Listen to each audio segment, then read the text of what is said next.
the aircraft are owned by mabwenyenye ndani ya serikali. And they hire the aircraft to KQ at exorbitant prices in which the KQ will never make any profit. We have been allocating billions and billions of shillings to KQ. Yet KQ, iko na customer base, all government employees must travel using KQ. KQ charges very high prices, but is always making losses. Now that money, tutasema KQ ifanye kenye inafanya, nao mabonyenye wafanye kenye watafanya. Hiyo pesa ndio tunaleta kwa wananchi. Expressway for instance, it costed us 80 billion. 80 billion kama ungeweka affordable housing. And you know that 80 billion have just created 3,000 jobs. If tungeweka hiyo pesa kwa affordable housing, 1 unit of 1 million, tungejenga 80,000 units. 80,000 units, each unit will require a carpenter, mason, plumber, electrician, 5 of them. 5 times 80,000, tunge create 400,000 jobs. Na pale expressway imejenga 3,000 jobs. We need to put our priorities right in the bottom-up economic model. We will do what we call labor-intensive investment, ambao wananchi watapata kazi na watalipa ushuru. Asante sana, Your Excellency. That is just a general overview. There are several speakers. So I welcome our Senator, Senator Maora. You know Senator Maora was once in the speakers panel. Na unajua wakati anakalia kiti ya speaker, he is the third most powerful after you. So ni mlemavu ambao amefikia hiyo cheo ya juu, lakini amechapwa kwa sababu ya kutetea hustlers, na akatolewa pale, akafukuzwa kama umbu ambao amekula mandazi siku ya Krismasi kwa sababu ya kutetea hustlers. And that is why person with disability tumesema kura yetu yote itaingia kwa kura yote walemavu, kura yote walemavu ni 2 million. Hiyo yote uko nayo, bebana nayo, ndio itakupitisha. Kwa hivyo tunashinda round 1. Kama walikuwa nafikiri uko na sijui 51% ama 55%, hiyo 2 million yetu inakupeleka 60 something %. Asanteni sana na Mungu awabariki. Makofi, makofi. Si ameongea kama simba wetu. Tumpigie makofi tena. Na ameongea chap chap kama maendeleo chap chap. Si tunaona, let's clap for Dr. Alfred Mutua in the house. Unajua watu wengine ambao wanaona mbili hawajajua kama Dr. Alfred Mutua ameingia kwa nyumba. So Your Excellency, nikikosa kutaja wataweza Mwaura bodo kutuambia nani alikuwa amekaa hapo mstari wa mbele. So ladies and gentlemen, before I do anything else, I want to say that persons with disabilities are really people who face a lot of challenges. And the biggest challenge starts when you are born, because even your own family does not accept you. They think like you are a bad omen, you are a taboo to the society. And that makes so many children with disabilities to actually be hidden. When I was born myself, my mother was told that he had actually gone out with a white person. And I have grown up without a father. Another one said, like, I have a skin like looks like a pig. And that is the story of so many people. In fact, majority of people with disabilities are from single parent-headed households. This is a serious challenge, because when you have only one parent, even the economic might is actually reduced. So poverty and disability are like Siamese twins, isn't it? We are the people who suffer the most. Then going to school is another big challenge. People do not want to take you to school. For me, I went to school at 4.5 years at a boarding nursery school. Can you imagine? A 4-year-old going to a boarding school, simply because I had to be in that school, because that is where those people who look like me were going to school. Is that something that can resonate with many of us? Many people who are seated here today will tell you that when even you are interacting with other children, they pick on you, they think like you cannot do it like them. You know, so mothers of children who have cerebral palsy, Down syndrome, they don't have even time to leave their children with anybody. Yet they are supposed to provide for these same children. They are ridiculed. Most of them are left by their husbands. And yet, even when they are trying to access the cash transfer, it becomes very difficult. If they have employment, they do not have tax exemption. When it comes to the issues of employment, I remember my own story. I went for an interview, my first job after campus. And when I was there, I was told, and there were people who are still in the queue, we have already gotten the one that we were looking for. The biggest challenge of people with disabilities is negative attitude. And it is extremely difficult that people with disabilities have to overcome that challenge, because it is in the mind. But we are not going to relent. We are going to fight for our space. And we thank you, Your Excellency, because nobody has done what you have done in this past, in this year. You opened up and zero-rated all of the nomination fees for persons with disabilities. Si hapo alitusaidia sana. And out of that, 300 people with disabilities plus were able to contest for various positions. And some of them have the ticket, like Midhika, you've seen him. But interestingly, majority of them came number 2, 3 there.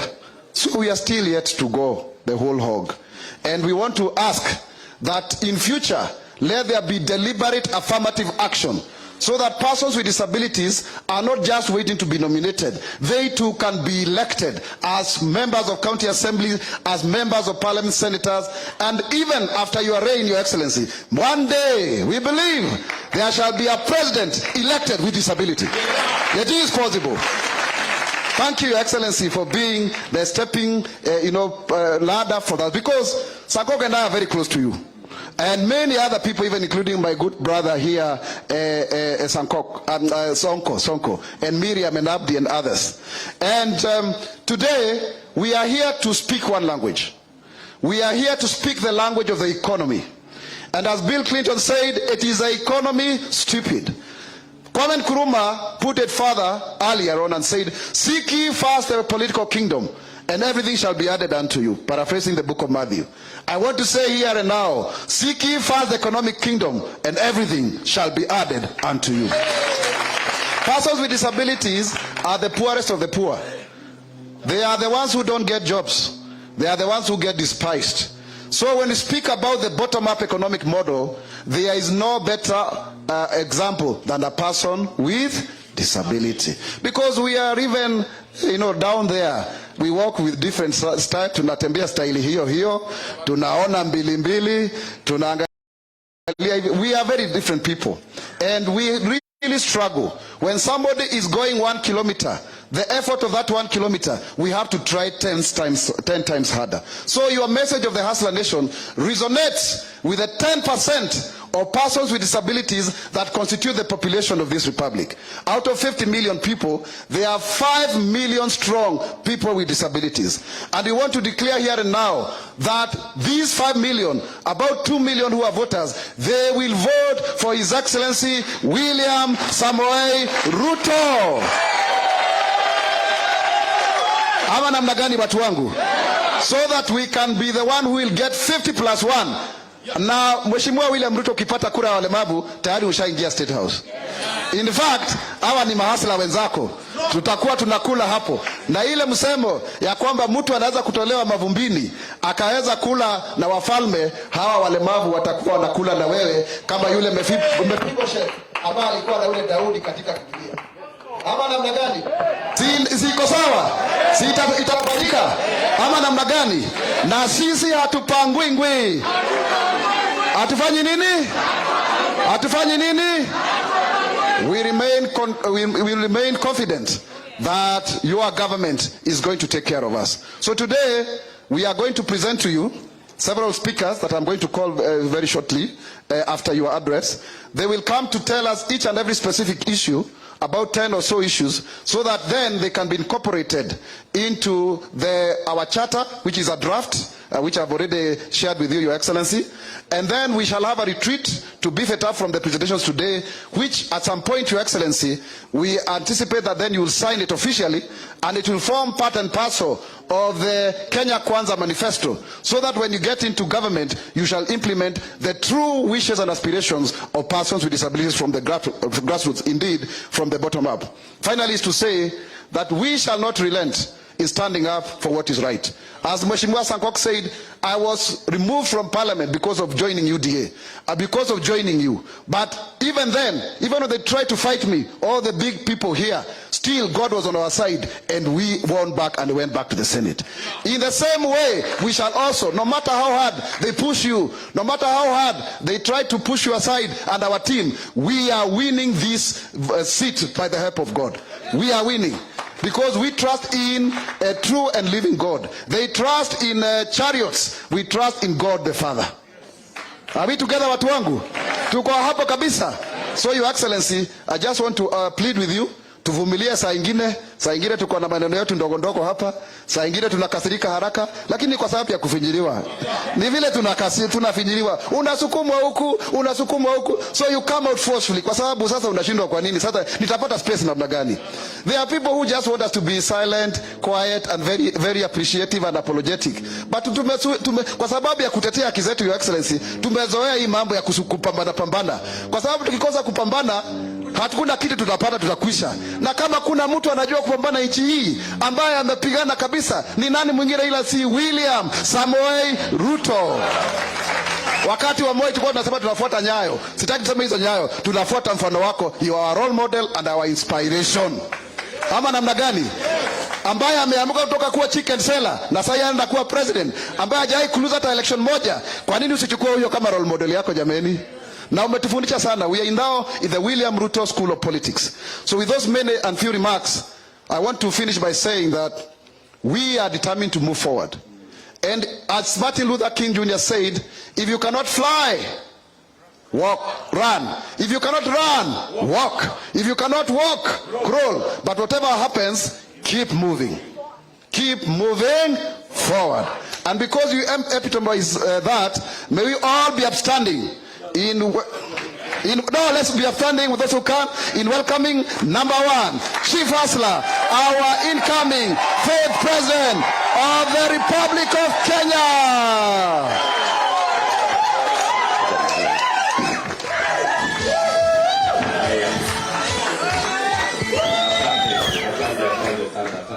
Thank you very much. Let's take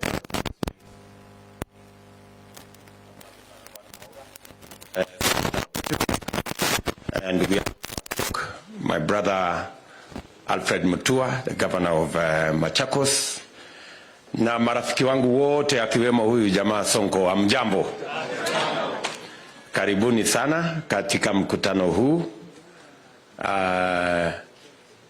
wa people living with disability. Vile mnajua tunaendelea na mjadala katika taifa letu la Kenya. Na mkutano huu wa people living with disability tulikuwa tumepanga tufanye on Monday. Lakini wakati ilipangwa,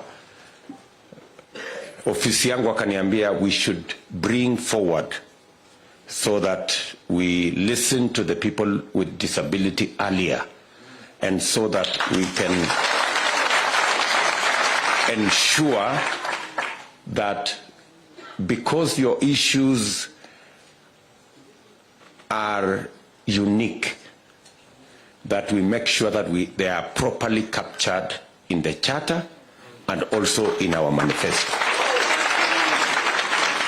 Na mimi nawashukuru sana kwa sababu nilikuwa nafuatilia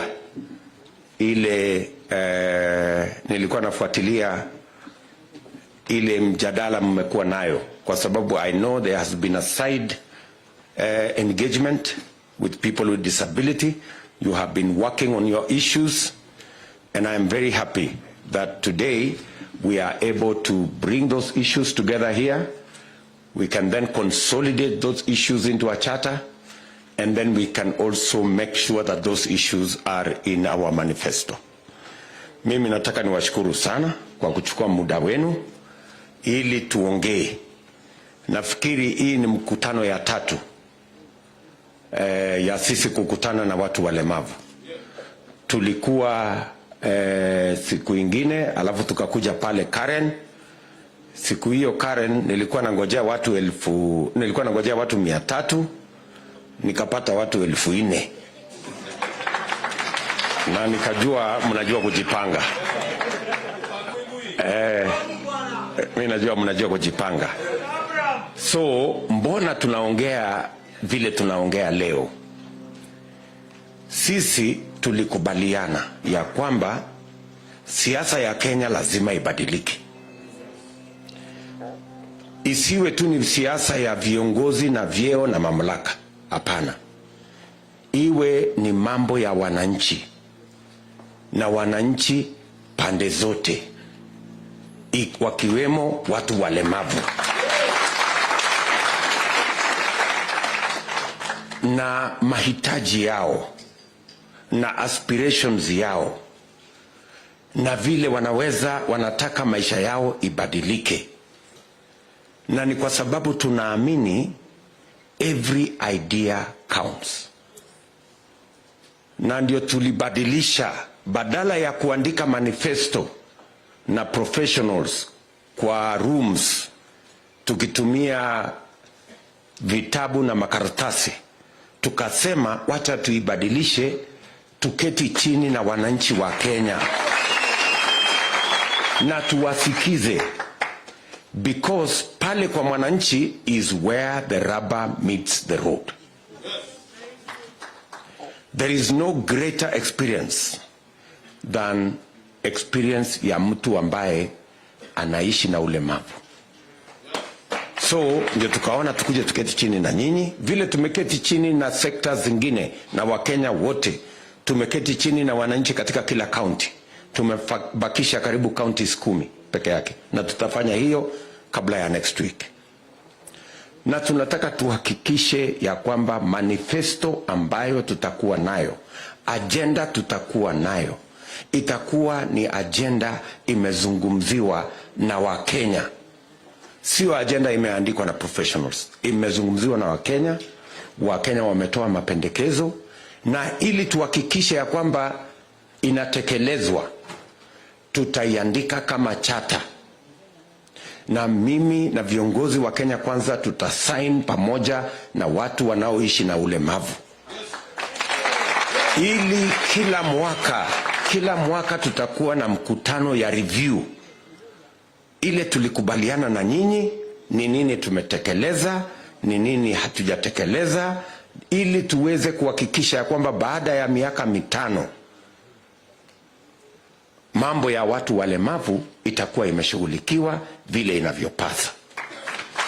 Kama katiba inasema 5% ya ajira iwe ya watu walemavu, every year tutakuwa tuna review imefika what percent, until we make sure that we attain the constitutional threshold ya watu wanaoishi na ulemavu katika serikali na katika viwango vyote. Mimi nataka muelewe hivi, ndugu zangu. Mimi tulikubaliana nitakuja hapa mwenyewe, sitatumana, nikuja hapa mwenyewe niwasikize.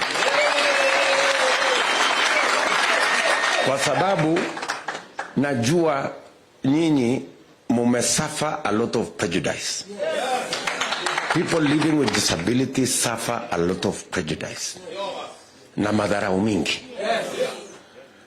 Na ndio tunataka tukubaliane, safari hii tunataka heshima kwa kila mtu. Ni kweli, tukisema ukweli, kama kuna watu mahasla katika Kenya hii, ni watu ambao wanaishi na ulemavu. Kama kuna watu wako bottom pale mwisho, ni watu wanaoishi na ulemavu. Na hiyo prejudice ni lazima tufanye mara 2 bidii ya vile tunawashughulikia wengine, ndio tuweze kuovercome hiyo prejudice mko nayo. Na ndio sababu hiyo nimekuja hapa na ndugu zangu, tutaketi hapa tuwasikize vile mnataka, vile maoni yenu, mapendekezo yenu, na vipi tunaweza kufanya kazi na nyinyi ili tuweze kuhakikisha kwamba tuko na taifa ambayo kila mtu anajivunia kwa Mkenya. Mukiona Sankok hapa kama mjumbe wetu, mukiona Mwaura kama seneta wetu, hawako hapa kimakosa. Wako hapa kwa sababu wameamua upande huu ndio uko na mambo ya watu wanaoishi na ulemavu. They are here deliberately. And these are the champions. Hawa ndio champions ya mambo ya watu wanaoishi na walemavu. Wakati tumempatia Sankok awe chairman wa National Council of Persons with Disability, alikuja kwa ofisi yangu. Hii mambo ya cash transfer in 2013 ilikuwa milioni 200 peke yake. Akaniongelesha, akanionyesha yale matatizo yako. Sasa tumesukuma mpaka tumeongeza another 1 billion shillings kwa mambo ya cash transfer ya watu wanaishi na ulemavu. Na hiyo program bado inaendelea. Nilienda Joytown pale kuona facilities ambazo ziko pale Joytown. Na mimi nataka niwaeleze hivi. Katika ile mpango tuko nayo, tuko na special scholarship ya watu ambao wanaishi na ulemavu. Lakini hiyo special scholarship nataka tuongee na nyinyi, tufanye assessment. Tuone kama ile 30,000 katika kila mwanafunzi inatosha, ama kama haitoshi we can even double that amount. Kwa sababu ni ya muhimu sana. Mtu ambaye anaishi tayari na ulemavu, tukiongeza tena juu yake hajasoma, mambo inaharibika hata zaidi. So people living with disability, we must give them the best chance possible to acquire knowledge. Na ni lazima tufanye ile itawezekana kwa mbinu zote, tuhakikisha kwamba children who are already disadvantaged by living with disability are not again disadvantaged by not getting quality education. I know we have several centers. Mashule nyingi zinasimamiwa na Salvation Army for one reason or another, because of background. My commitment to the children of Kenya, of people living with disability, is that we will double the number of institutions funded by the government of Kenya, so that children living with disability have the best possible chance to acquire good quality education. Najua kwa mfano tuko na Joyland Kisumu, tuko na Joyland hapa Thika, but those schools are too few na ziko mbali. Watu wengi wanasafirisha watoto wao kwenda mpaka Kisumu kutoka different parts of Kenya. I want to promise here that we will make sure that we have double the facilities that we have, ikuje karibu na nyumbani, ndio watoto wengi wanaoishi na ulemavu wapate nafasi ya kusoma. We will look at the bursaries so that every child apate pesa ya kutosha ya facilities ya mashule. Kwa mfano tulinunua bus ya Joyland. Nikaenda nikanunua bus ya Bumula. Nikawapelekea bus shule ambayo ni ya special school. We have to make those facilities available because we want our children to feel that the Kenyan society appreciates and cares for people living with disability. ni kweli we are having a discussion about the economy. Na tumekubaliana kabisa ya kwamba this election is about the economy. Is about what every citizen wants so that we can lift the people living at the bottom and grow everybody, expand the tax base, make sure that we are carrying an equal or proportionate burden of taxation and of moving the country forward. Many people living with disability want to pay tax if they have businesses that are doing well. But many people living with disability have no access to credit. They have no access to business opportunities. They have no access to contracts. So they cannot contribute meaningfully to growing our country. Si ni kweli? So we want to avail that opportunity. First, by making sure that all our children get to go to school. Number two, ile government opportunities ya kufanya biashara under AGBO. It cannot just be on paper. It must be in reality. And it must be quantified.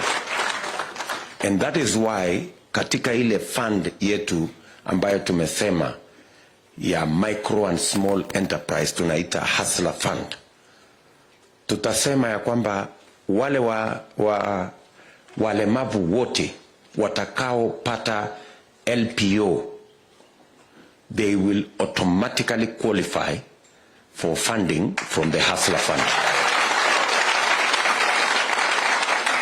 You will not need any other mechanism. Hautahitaji security, hautahitaji, bora uko na LPO, we will give you the money to supply whatever it is that you want, that you have won. Tunaelewana? So that we actualize the opportunity for you to do business. Na mimi nataka nikubaliane na nyinyi, hiyo biashara haitakuwa ya toothpick. Ya kusupply toothpick. Lazima iwe ni biashara, kwa sababu hata ukiwa ni mtu ambaye unaishi na ulemavu, kwani ukiambiwa usupply generator, kwani utabeba kwa mgongo?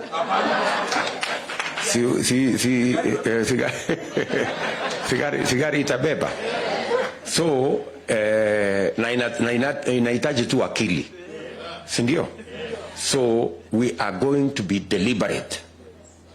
We are going to be deliberate on access to business opportunities for people living with disability. We are also going to be deliberate on access to jobs by people living with disabilities. We're going to work with the private sector so that we can see how do we encourage the private sector to hire more people living with disability. What tax incentives are we going to work out? Gadgets zenu, magari, yale mengine yote, I know we have removed taxes on all of that, on all your requirements. But as you say, we must also devolve. Hakuna mtu ya kutoka Lodwar anakuja mpaka Nairobi kununua hii mkongojo ya shilingi 1,000. Surely. So na saa zingine mtu anangojea safari hiyo ya Nairobi miezi moja, miezi miwili akingojea. So that we are going to work out so that the services are devolved to every county. Because 5 million people is a huge portion of our population. So mimi nataka tukubaliane hivyo, na tumeitana hapa tuwasikize. Tuko na what we think, but what we think is not enough. It has to be enriched by your suggestions, your ideas, and your contribution so that when finally we sign it into a charter, it is something that you have spoken to, it is something you have made a contribution to, and we can monitor that exercise, all of us together. Sawa sawa? Tunakubaliana? Muko tayari tuongee? Mutatoa ideas zenu? Mutatupatia maoni? Mutatupatia mapendekezo yenu? Ndio tuweze kujenga hii serikali pamoja? Ama mnasemaje? Kwa wale ambao mumesema hiyo 101 101 agenda 101, hiyo agenda 101, sisi kama Kenya Kwanza, we are going to contribute half of that agenda 101. Wale wengine wamebakia upande ile ingine wajitetee. Sinamna hiyo? Na wakikosa kujitetea, sisi tutaongeza zaidi. Ndio tuhakikisha kwamba people living with disability wamepata nafasi ya kujumuika katika uongozi wa taifa letu la Kenya. Let me confess, these two gentlemen have done people living with disability a great service. Hawa wangwana wawili, their contribution in parliament has been enormous. For the first time, inajulikana Kenya kuna watu living with disability na wako na sauti. And I want to congratulate you, gentlemen. You haven't let people with disability down. You have been exemplary, you know, in your contribution. Na mimi nataka niwashukuru sana. Mjue ya kwamba hii safari tutatembea pamoja. Na tutahakikisha kwamba mambo ya watu living with disability is part of our agenda, and we are going to see it through. Tumkaribishe Mheshimiwa Musalia Mudavadi. Karibu sana. Yeah. So tumekuja hapa kwa sababu tunaamini watu wanaoishi na ulemavu ni watu ambao wanastahili kusikizwa kwa makini at the highest level possible.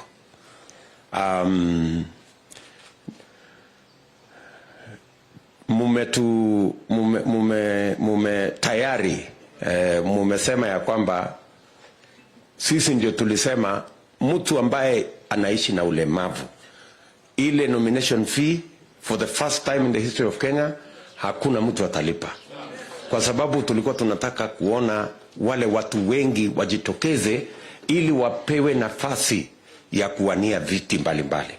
And I want to congratulate you. Many of you stepped forward. For the first time we had over 300 people living with disability contesting different positions in Kenya. And as a result, we have great men like Mithika here. Mithika won the nominations on a wheelchair.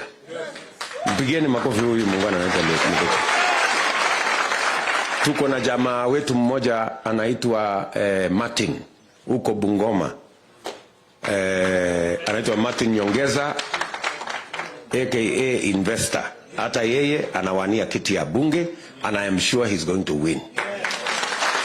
Na tuko na viongozi wengine wengi, and many of you tumewaweka katika nomination list, at least majority of the people in that category.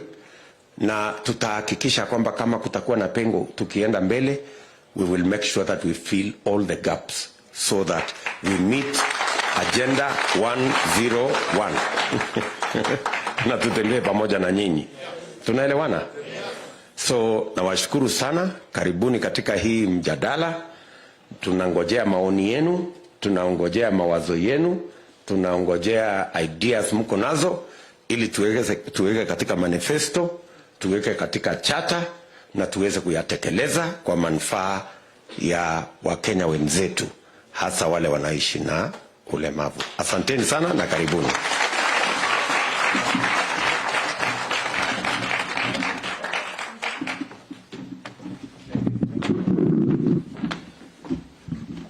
Makofi, makofi, makofi. Makofi, makofi. Tumesikia kabisa. Si Chief Hustler ni mwenzetu. Si anaongea kama mlemavu. Ama namna gani? Yani Your Excellency kama ulikuwa na Wakenya bwana. Ni kama ulikuwa na Wakenya. Lakini hiyo inamaanisha pale Jerry, you've actually been listening to people with disabilities. Piga makofi. I can tell you, tumekuwa kwa hii kazi la Sankok, there are people, sijawahi kusikia, a leader who is articulate on our issues as His Excellency the Deputy President William Samoei Ruto. Na ujue, kwa nini nasema hivyo, si tulikuwa Jubilee. Si Jubilee ilienda vile ilienda. Mbona Mwaura na Sankok walijipata upande mmoja kwa Chief Hustler? Sasa tunajua unafuata nyuki ule nini? Hawa namna gani? Na hii Hustler hii asali ni ile ya Hustler. Ni ile inachovya na wale watu hata hawana miguu, wengine hawana mikono, lakini bado ni hasa. So thank you very much. Tumkaribishe kwa makofi Mheshimiwa Musalia Mudavadi in the house, in the house, is in the house, in the house, in the house. Wonderful. Sasa we are going to have presentations from our representatives here. Please uko na dakika 5 ujieleze. Tell us the issue, the challenges and the solution. Hatuandiki kitabu cha lamentation, unaelewa? Lamentation inaitwaje kwa Kiswahili? Ati malalamishi. So, tunaanza pale bottom. Kuna kiongozi wa mahuka, amekuwa akipigania walemavu wa huka sana. Kwa miaka mingi sana by the way, and I have respect for you. Bwana Maingi, wewe ndio utatuanzishia hapa. Karibu dakika zako 5 na uwe tayari kujibu maswali. Usifikiri utakuja tu kuongea tu hapa.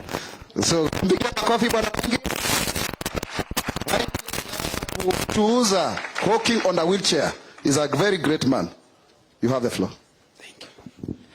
Asante sana Mheshimiwa Mwaura, Senator, ambao tumekuwa na wewe kwa muda mrefu na tunashukuru.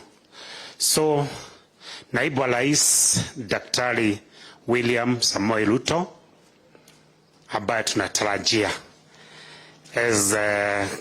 kuanzia tarehe 10, sababu tarehe 9 ndio tutapeleka kula zetu tutumbukize.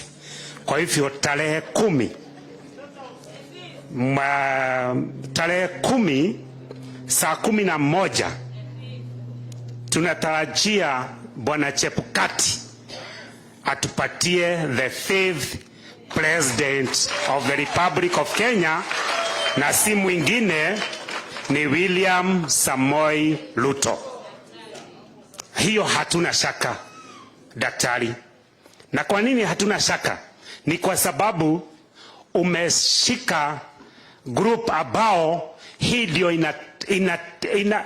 inaamua. Hii ndio inatoa uamuzi. Kula zetu hizo ambao watu wengine wanasihino, hizo ndizo zinaamua. Kwa hivyo naweza kuhakikishia kwamba hiyo State House ukiingia pale tutakuwa pamoja. Na kama vile Senator Mwaura amesema, ukiingia pale tutakula pamoja na wewe pale. Na najua itakuwa sawa. So siku ya kwanza ukiingia pale, tunaposhukuru Mungu, tukumbuke sisi, tuwe pamoja na wewe ili tuone itakuwa vizuri.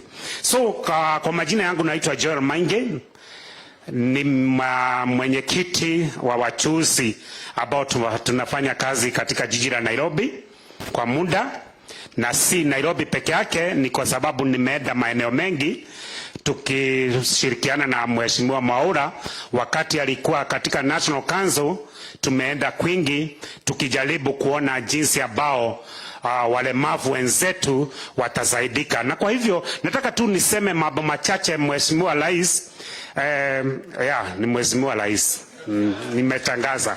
Hiyo nimetabiri tu sababu imetoka kwa kinywa. So nataka niseme hivi.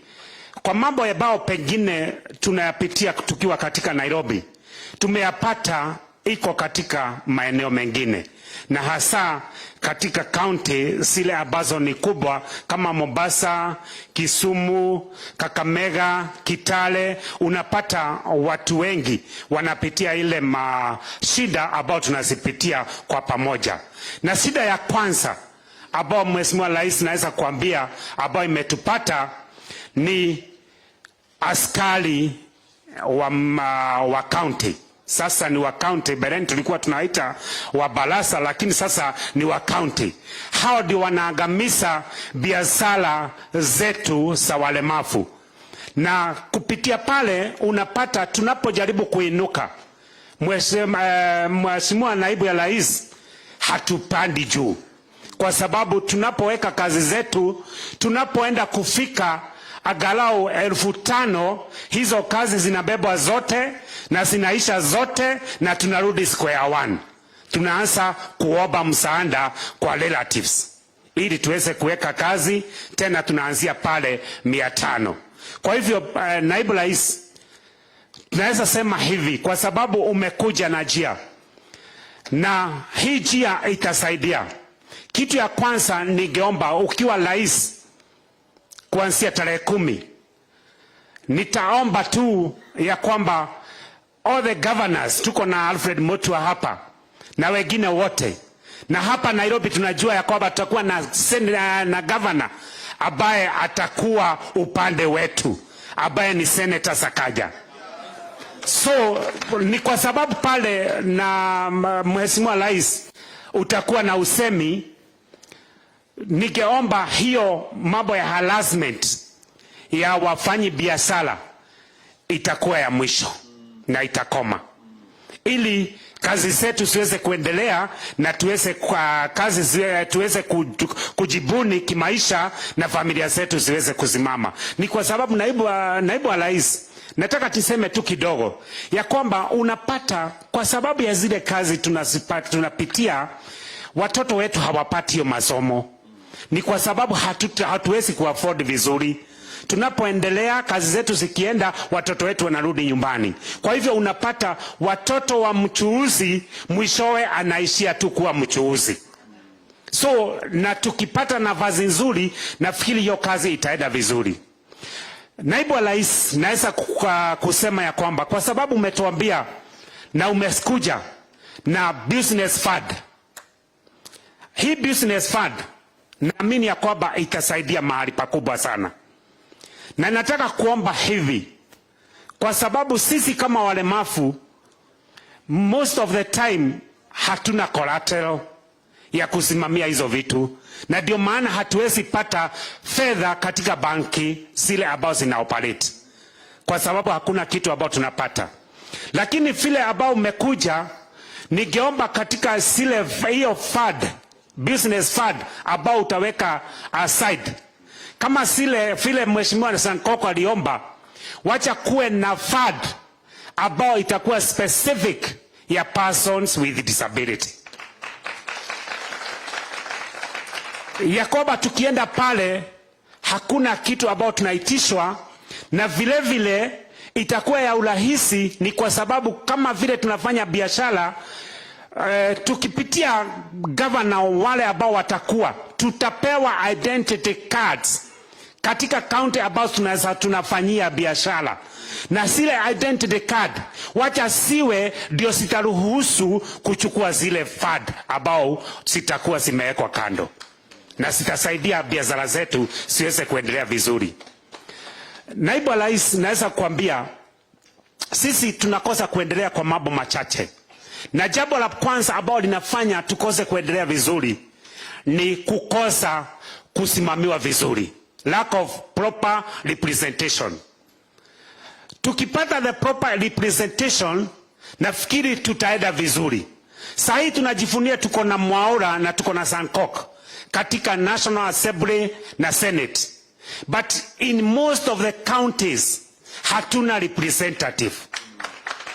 Na tukiwa na the proper representative in the counties, Mheshimiwa Rais, ambapo hapo deposit zetu zimekoma, tutakuwa vizuri kwa sababu mambo yetu itaangaliwa.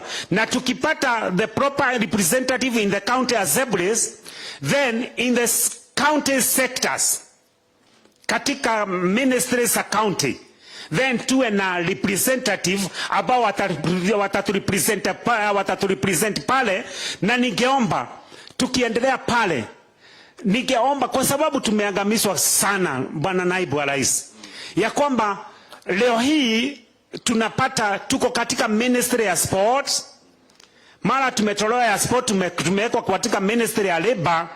Wacha tuwe katika ministry moja ambao hii ministry tunaweza fuatilia kutoka pale, na tukipata ministry moja, then in the county all the ministry ambao ziko pale tuwe na desk ambao zina represent ziko na watu walemavu, na tukipata zile desk ambao sitakuwa simesimamiwa na walemavu katika hizo ministry, then itakuwa ni rahisi. Tunajua kwamba kama ni malalamishi ya biashara, tunajua ni wapi tunaenda. Kama ni malalamishi ya sports, tunajua ni wapi tunaenda, na ikienda pale najua mambo yetu itakuwa vizuri. Jambo lingine ambao pengine ningesema inaangamiza biashara zetu ni lack of friendly markets. Markets ambao zinajengwa unapata hasiko friendly to persons with disability, na tukipewa zingine inapata tu hatuna mahali ambapo tunaweza fanya biashara vizuri. For example, ukienda katika market ya Mudhurwa, naibu wa rais, inasemekana imelipatiwa walemavu sehemu zingine, lakini kusema kweli ukiambiwa uende market ya Mudhurwa, hata wewe ambao uko sawa ni shida. Kwa hivyo tunaomba katika markets zile ambazo zitajengwa na national government na county governments, wacha siwe friendly to persons with disability, siwe accessible to persons with disability, na siwe na reservation. Sinajulikana ya kwamba hizi ni zile zimetengwa kwa sababu ya walemavu. So si ati tunaenda kung'ang'ana na watu wengine. Hivyo tu tunaongea mambo ya 5%, wacha hata kwa market tujue ya kwamba 10% of stalls ambao zinatengenezwa ni za persons with disability, na tutakuwa sawa. Then mambo ya finance nimeongea. Nafikiri hiyo itatusaidia sana. Bwana naibu wa rais, kwa sasa kaunti mingi zimekuja na Disability Act, na naamini ya kwamba hizi Disability Act in the counties na national, hizi Disability Act, naibu wa rais, zikiwa implemented fully, tutakuwa sawa. Persons with disability tutakuwa sawa, kwa sababu ndio zinaongelea mambo ya employment, ndio zinaongelea mambo ya representation, na hizo sikiwa pale tutakuwa sawa na mambo yetu itakuwa vizuri. Jambo lingine ambalo ningependa kusema na nafikiri bwana governor wa Machakos sijui amefanya nini, sababu tumejaribu kuangalia, tumeangalia bwana Mutua, tumezunguka na tumepata mambo haijakuwa sawa sana. Kuna public utilities. The public utilities is kuna toilets, public toilets ambazo counties wanapea watu binafsi wa manage. Kuna modern kiosks ambao county wanajenga, wanapatia public wa manage. Kuna shoeshine sets ambao wanapatia public wa manage.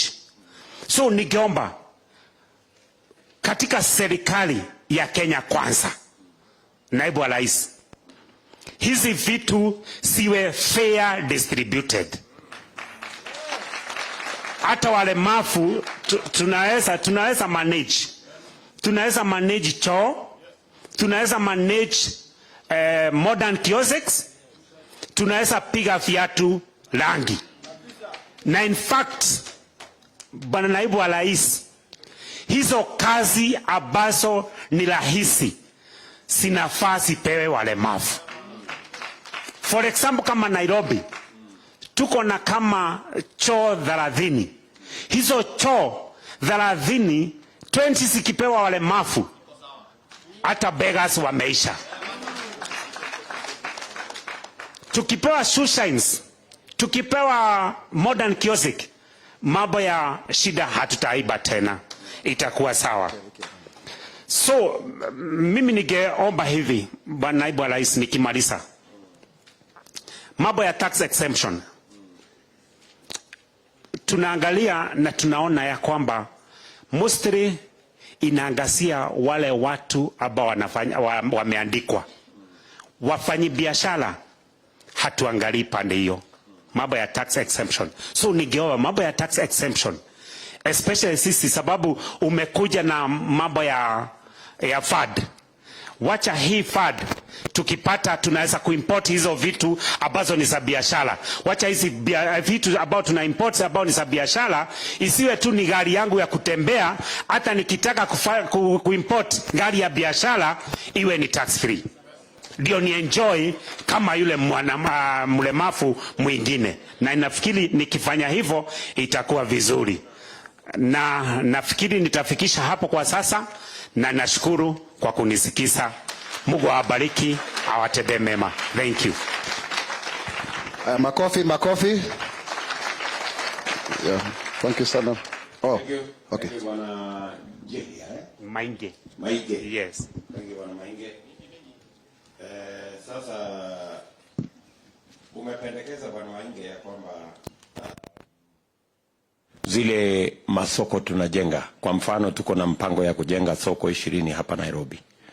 Umependekeza ya kwamba 10%. Tungesema between 5 and 10% ama 10%. Mimi ningesema 10% kwa sababu Nairobi County ndio center. Okay. Ndio center. Asante sana. So 10% ya stalls zote, yes, ama maduka zote zipatiwe watu wanaoishi na ulemavu. Hiyo tumekubali. Tutafanya hivyo.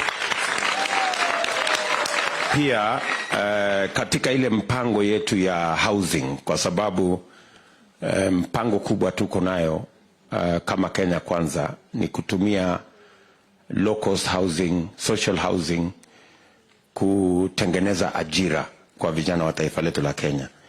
Pia katika ile allocation ya affordable housing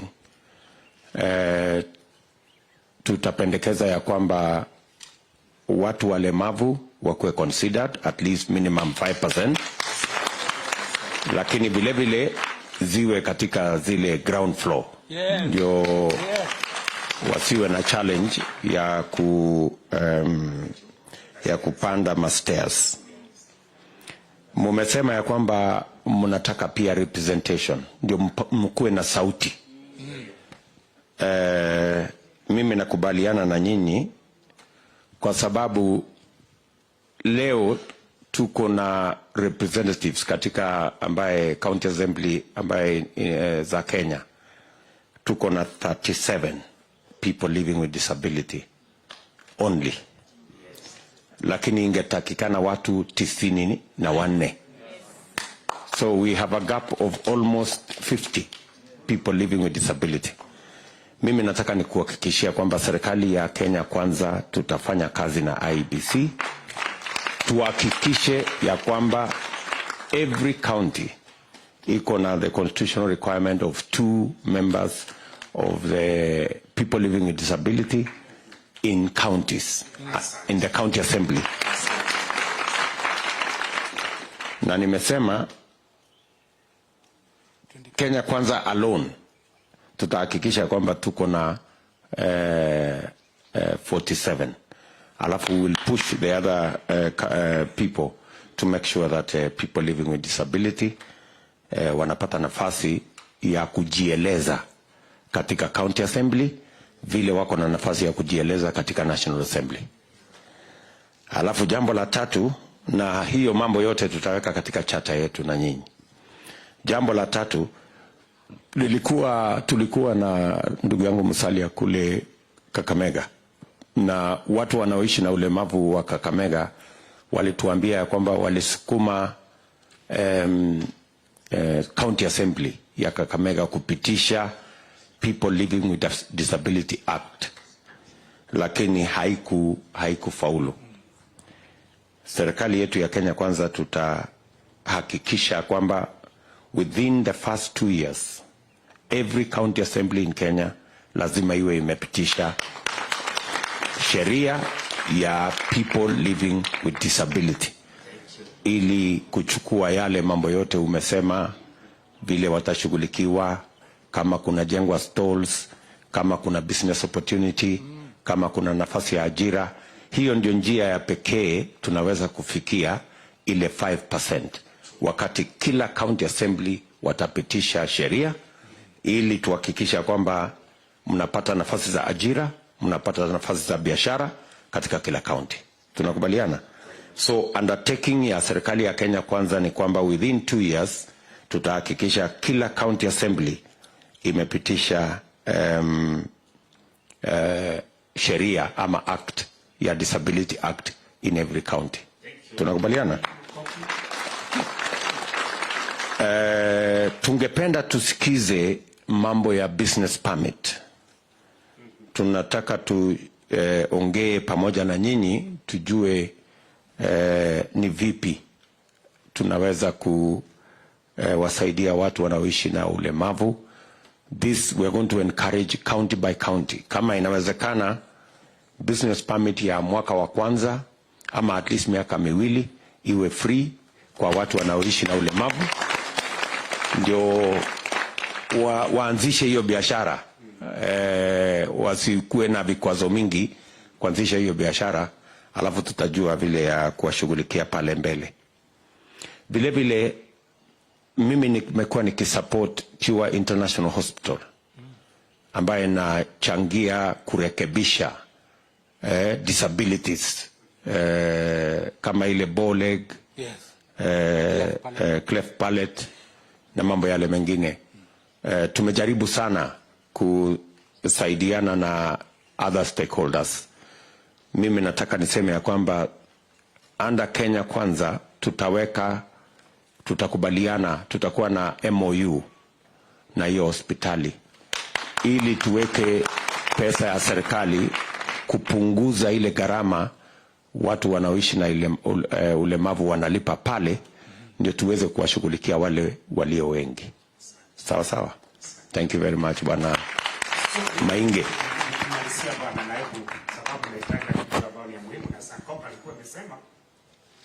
Nafikiri kidogo tu nirudie tu kidogo niseme ya kwamba mlengo mwingine unaongea mambo ya handouts ya 6,000. Naibu Rais, sisi sio beggars. Na tutaka handout. Na kile umesema ni hivyo. Si tunataka tupewe opportunity tufanye biashara. Tupewe opportunity na nafasi. Tukipewa opportunity na nafasi, hata hiyo kodi tunataka tulipe. Hiyo license tunataka tulipe. Kwa sababu already tutakuwa tumeinuka. Hiyo bottom up already umeileta. So tutakuwa tumeinuka, tutashangia, ndio hata wengine wale wako nyuma yetu waweze kuendelea. Nafikiri hapo tuko sawa. Asante. Asante. Thank you Bwana Mainge. One moment ngojea kidogo Bwana Mainge. Asante sana Bwana Mainge. Umeongea vizuri sana na nimekusikiza, taken quite a number of notes. Na just to assure you that tuko Machakos tulipitisha Disability Act na nikaisign 2016 during my first term. Na hii shida ambao tunaona building code yetu iko very highly enforced. Lazima kuwe na special ramps, special toilets, hiyo vitu yote hiyo tunaendelea kufanya Machakos. Ile shida kidogo ni kwamba choo zote za Machakos sasa run by the county. So we don't give them out anymore. Sababu imekuwa ni kama cartel. Na zetu zinakuanga free. Kwa hivyo hiyo imekuwa hiyo biashara pengine ndio hukuona. Kuna kitu kingine sijui kama pengine itatajwa katika hali ya biashara. Nilikuwa nafikiria tunaweza ongea kama Kenya Kwanza kuhusu hizo tax exemption. Inaweza kuwa it's very important, especially kama inakuwa prorated. The first year unapata 90% tax exemption, next year si hivyo tu, eventually unalipa yote, lakini the first 5 years you're able to rise up. Unaonaje hiyo mpango hiyo ya kufanya nini? Tunataka nchi yetu iendelee na sisi pia tujivunie kuwa Wakenya. Nafikiri iko sawa, ile tu kitu tu tunataka ni hiyo tu ya kuinuliwa kwanza. Tukiinuliwa tutoke pale chini, tuendelee na kama vile Seneta Mwaura alikiri ya kwamba mwisho tujipate hata sisi tunatoa rais. Na hiyo ndio tunasema in Kenya Kwanza, we don't want to give handouts. Yes. We want to give you a hands up. Yes. Tukushike mkono tukuinue. Not a handout, but a hands up. Iko amen. Mainge, habari yako? Okay. Sijui kama uko familia na concept ile ya Bombolulu. Mombasa. Okay. Bombolulu kuna pahali wametengwa na watu walemavu wanatengeneza a lot of designs ya vitu mbalimbali dedicated purely for craft na tourists na nini. Concept hii ya soko unataka tu iwe to adopt proper dedicated kama zile za Bombolulu, pahali tunajua kwamba there is safety, there is care na nini, hamutasukumana na watu wengine, ama mnataka tu iwe extension kwa hiyo design? Sijui kama unajua kama hujui Bombolulu, maybe this naelewa kidogo. Na nafikiri kile kitu ambao sisi kama walemavu hapa Nairobi mostly hatukipenda kitu kama hiyo, kwa sababu unapata msemo ambao unasemwa ile soko ya walemavu. Hatutaki kitu kama, tunataka tujumuishwe, tuchanganyike na wengine katika hiyo soko ambao tunajua. Wacha iwe number 1 ni ya mlemavu, number 4 ni ya mlemavu. So long ni chini, hatuendi juu. Na kama hata juu kama kuna accessible, wale ambao wako sawa, sababu kama mimi ninaweza enda first floor nikitumia ramp, lakini mtu ambaye pengine ako na wheelchair atakuwa huu wa wheelchair anaweza wekwa ground floor na mimi naweza wekwa first floor, kwa sababu at least ninaweza ku access that first floor. Inajia tu inaeleweka. Asante sana. Nafikiri ile kitu unajaribu ku avoid ni ile stigmatization. Yes. Unatoka kwa walemavu. Hata kwa walemavu. Asante sana. Tumeelewa. Makofi. Tumeongea vizuri. Kama mtu wa bottom up. Sawa. Sasa kuna hii AMCO ambayo inashughulika tupate hela. Abdi ni mwenzetu, amekuwa akifanya mambo ya cleaning kwa biashara tofauti. So Abdi is a deaf man, a very good young man from Wajir. Kuja utuzungumzie. Sio kama utasimama hapa ndio interpreter kule chini, the best way you can do it. I know this young man. Very active. Nini mtakusaidia kuuliza hiki tu hapa?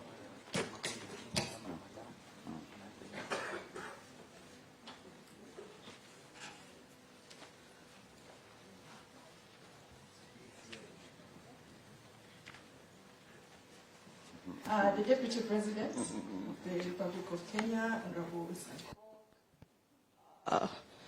Dr. Alfred Mutua, Musalia Mudavadi. Saizi ni good afternoon, si ndio? Tumepita morning. Bado, good morning. My name is Abdi Abdile. I cannot. My name is Abdi Abdile, and I am deaf. I am a UDA member. I'm in the Disability League as a Secretary General. I'm in the deaf community, and also I'm from the arid areas where we are marginalized. I will not talk much. I will just talk briefly, speaking to AGPO. The Deputy President, you remember one time we came to Karen, and we also came to State House at some point when President Uhuru and yourself were our leaders, became our leaders when you took office. Now we are speaking again, and I'm proud to be here again to speak to you. I won't talk much. I know you are going to get this. Tunaenda State House.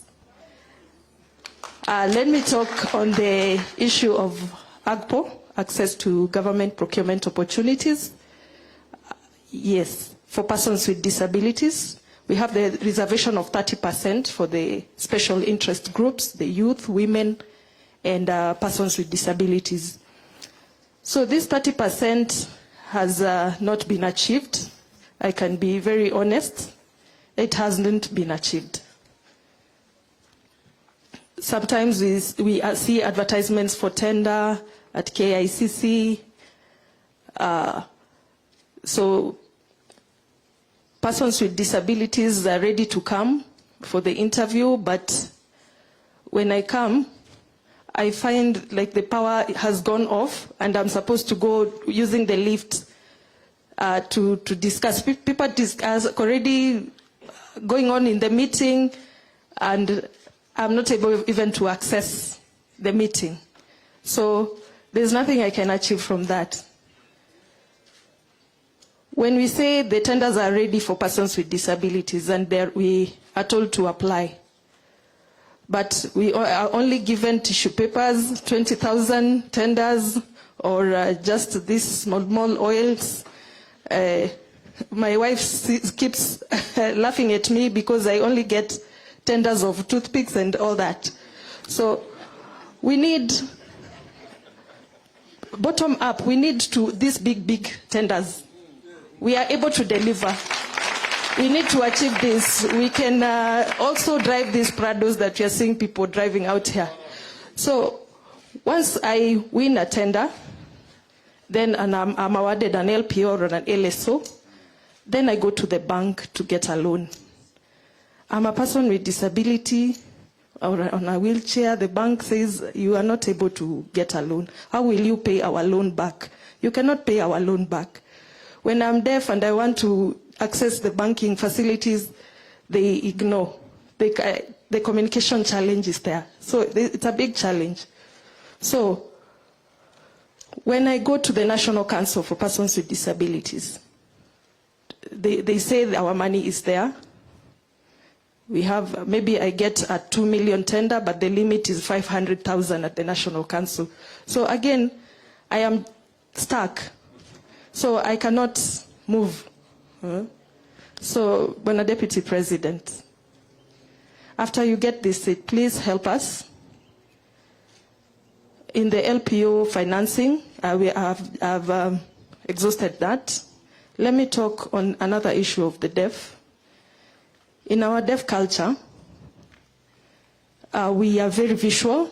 We view people and give them sign languages. For example, our Deputy President, your sign language is this. That on the nose. Yes? Why did we give you this sign name? You can see it yourself. You can see it yourself. Your nose is a bit big, eh? Again. It is deaf culture. That is your sign name. Ruto.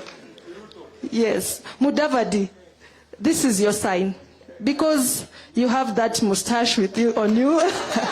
That is why we give you Mudavadi. Alfred Mutua, Dr. Alfred Mutua, you always shave this way. So we give you that particular sign. Yeah. In the deaf community, we are visual and we give you a sign kulingana na vile tunakuona, kulingana na your physique. So people wanasema tu Sankok wewe uko na green, ni ile tu green dress, green. So I encourage you to learn a bit of sign language. One time when we went to Karen, we interacted with Honorable Ruto. And you see, when Ruto comes, he always says this. So he knows sign language. This is hello, hi. So sometimes he says this. So that is sign language. Yeah, so just learn a little basic sign languages and you'll be able to communicate with us. As a deaf community, we are one family. We do not have a tribe. We are not Luo, we are not Kikuyu, we are not Mukamba and all that. We are one tribe. Sign language. As sign language community, the third language, national language in Parliament and in Kenya. So we have Kiswahili, English and sign language. So we are free to marry any other. We are not like biased.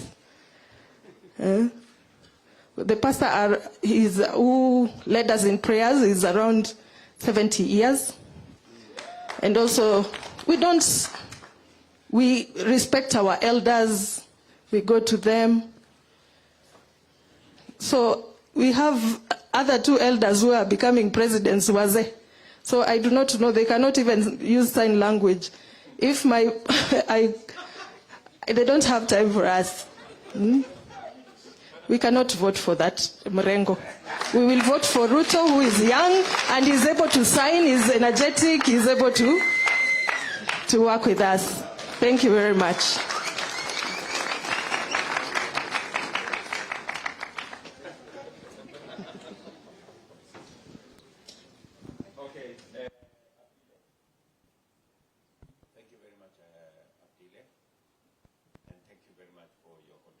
To the whole space of people living with disability.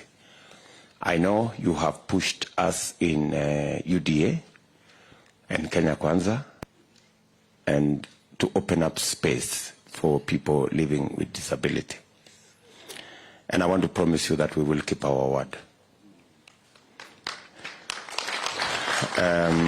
Already we have several people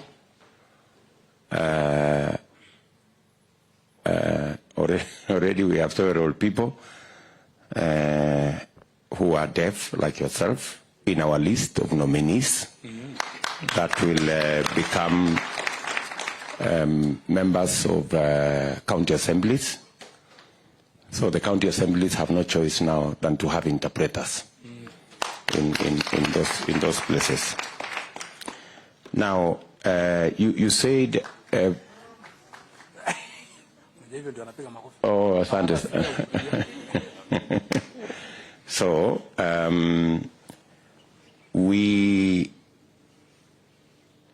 you said about the disability money at the council, which is, how much is the total kitty at the council? Are you aware? Because you say the limit is 500,000, but how much is the whole kitty in the council? No, just, are you aware, Abdile?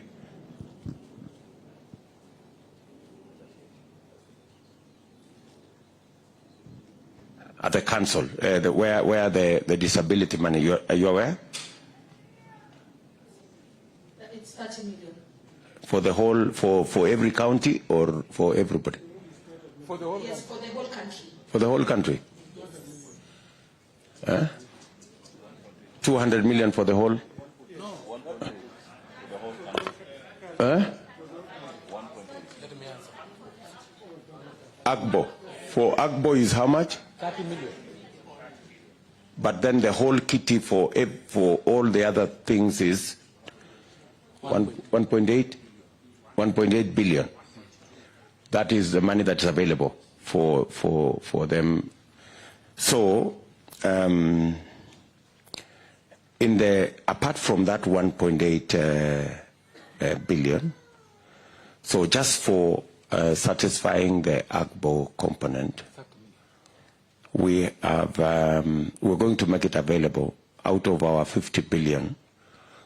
We're going to make 5%, which is 2.5 billion, available for people living with disability. So if you have 30 million in National Council, it will now be 2.5 billion plus 30 million. So at least we'll have some money. You are aware, of course, Abdile, that we already made you already made the sign language as a third language in Kenya, yes, which now legitimizes the use of sign language everywhere and in every fora. And I agree with you that people living with disability, they want opportunity. They do not want sympathy. Yes. They want opportunity. Is that correct? Yeah. So, I think let us leave it there for now, Abdile, and congratulations for what you're doing. Thank you very much. And by the way, you are very smart. I just want to add, thank you, Deputy President. You know, some of us in the UDA Disability League, we've moved and campaigned for you, and recently you were there, and you honored us.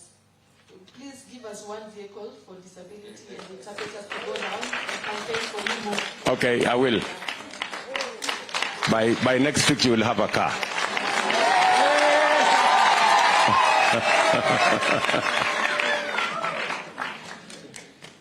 Okay, asante sana. Let's proceed.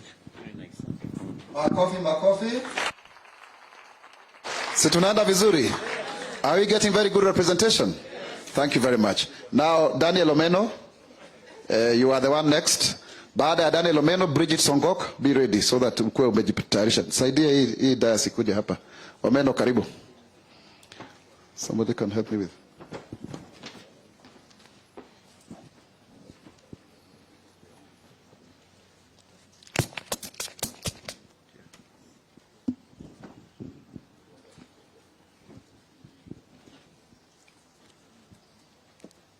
His Excellency, our incoming President, William Samoei Ruto, and pamoja na viongozi wa Kenya Kwanza, ningependa kuchukua fursa hii kuwakaribisha wote kwenye huu mkutano. Kwa majina naitwa Daniel Omeno na ningependa kuongelea disability and health. Our Excellency, jambo ambalo ningependa kuzungumzia ni kwamba watu wenye ulemavu wanapoenda katika hospitali zetu za public,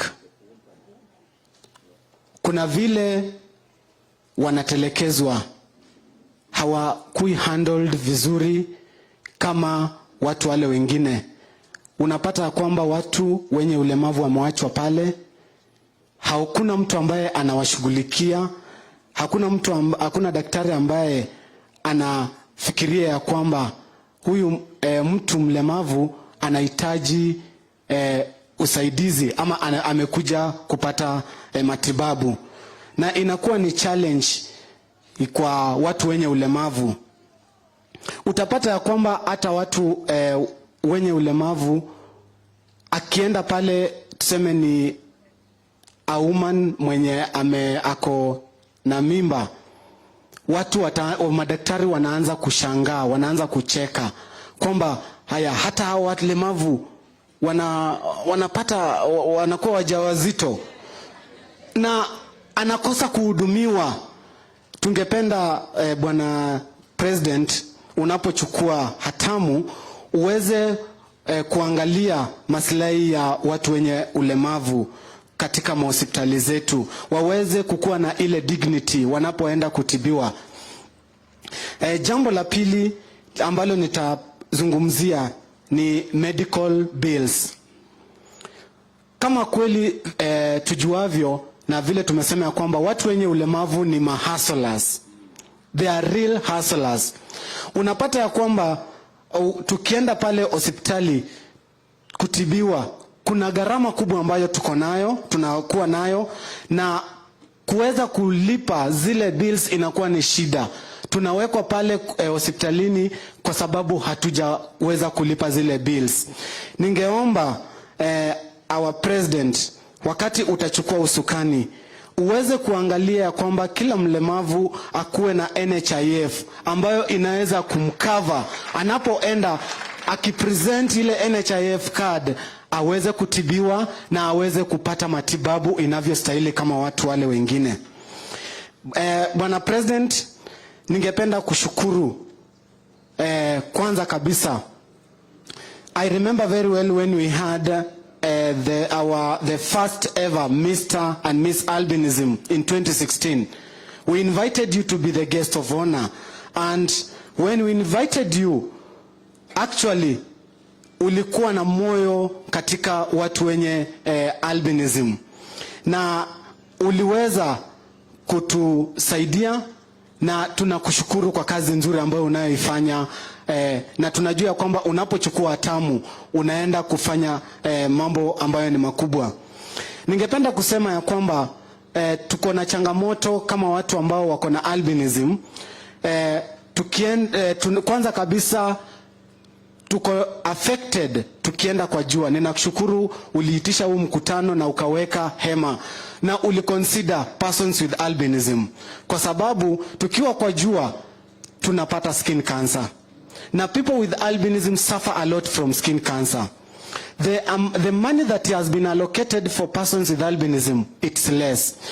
Ninashukuru our able super senator here, Isaac Mwaura, kwa kazi nzuri ambayo amefanya. He fought for that. That's why we can get sunscreen from the hospital.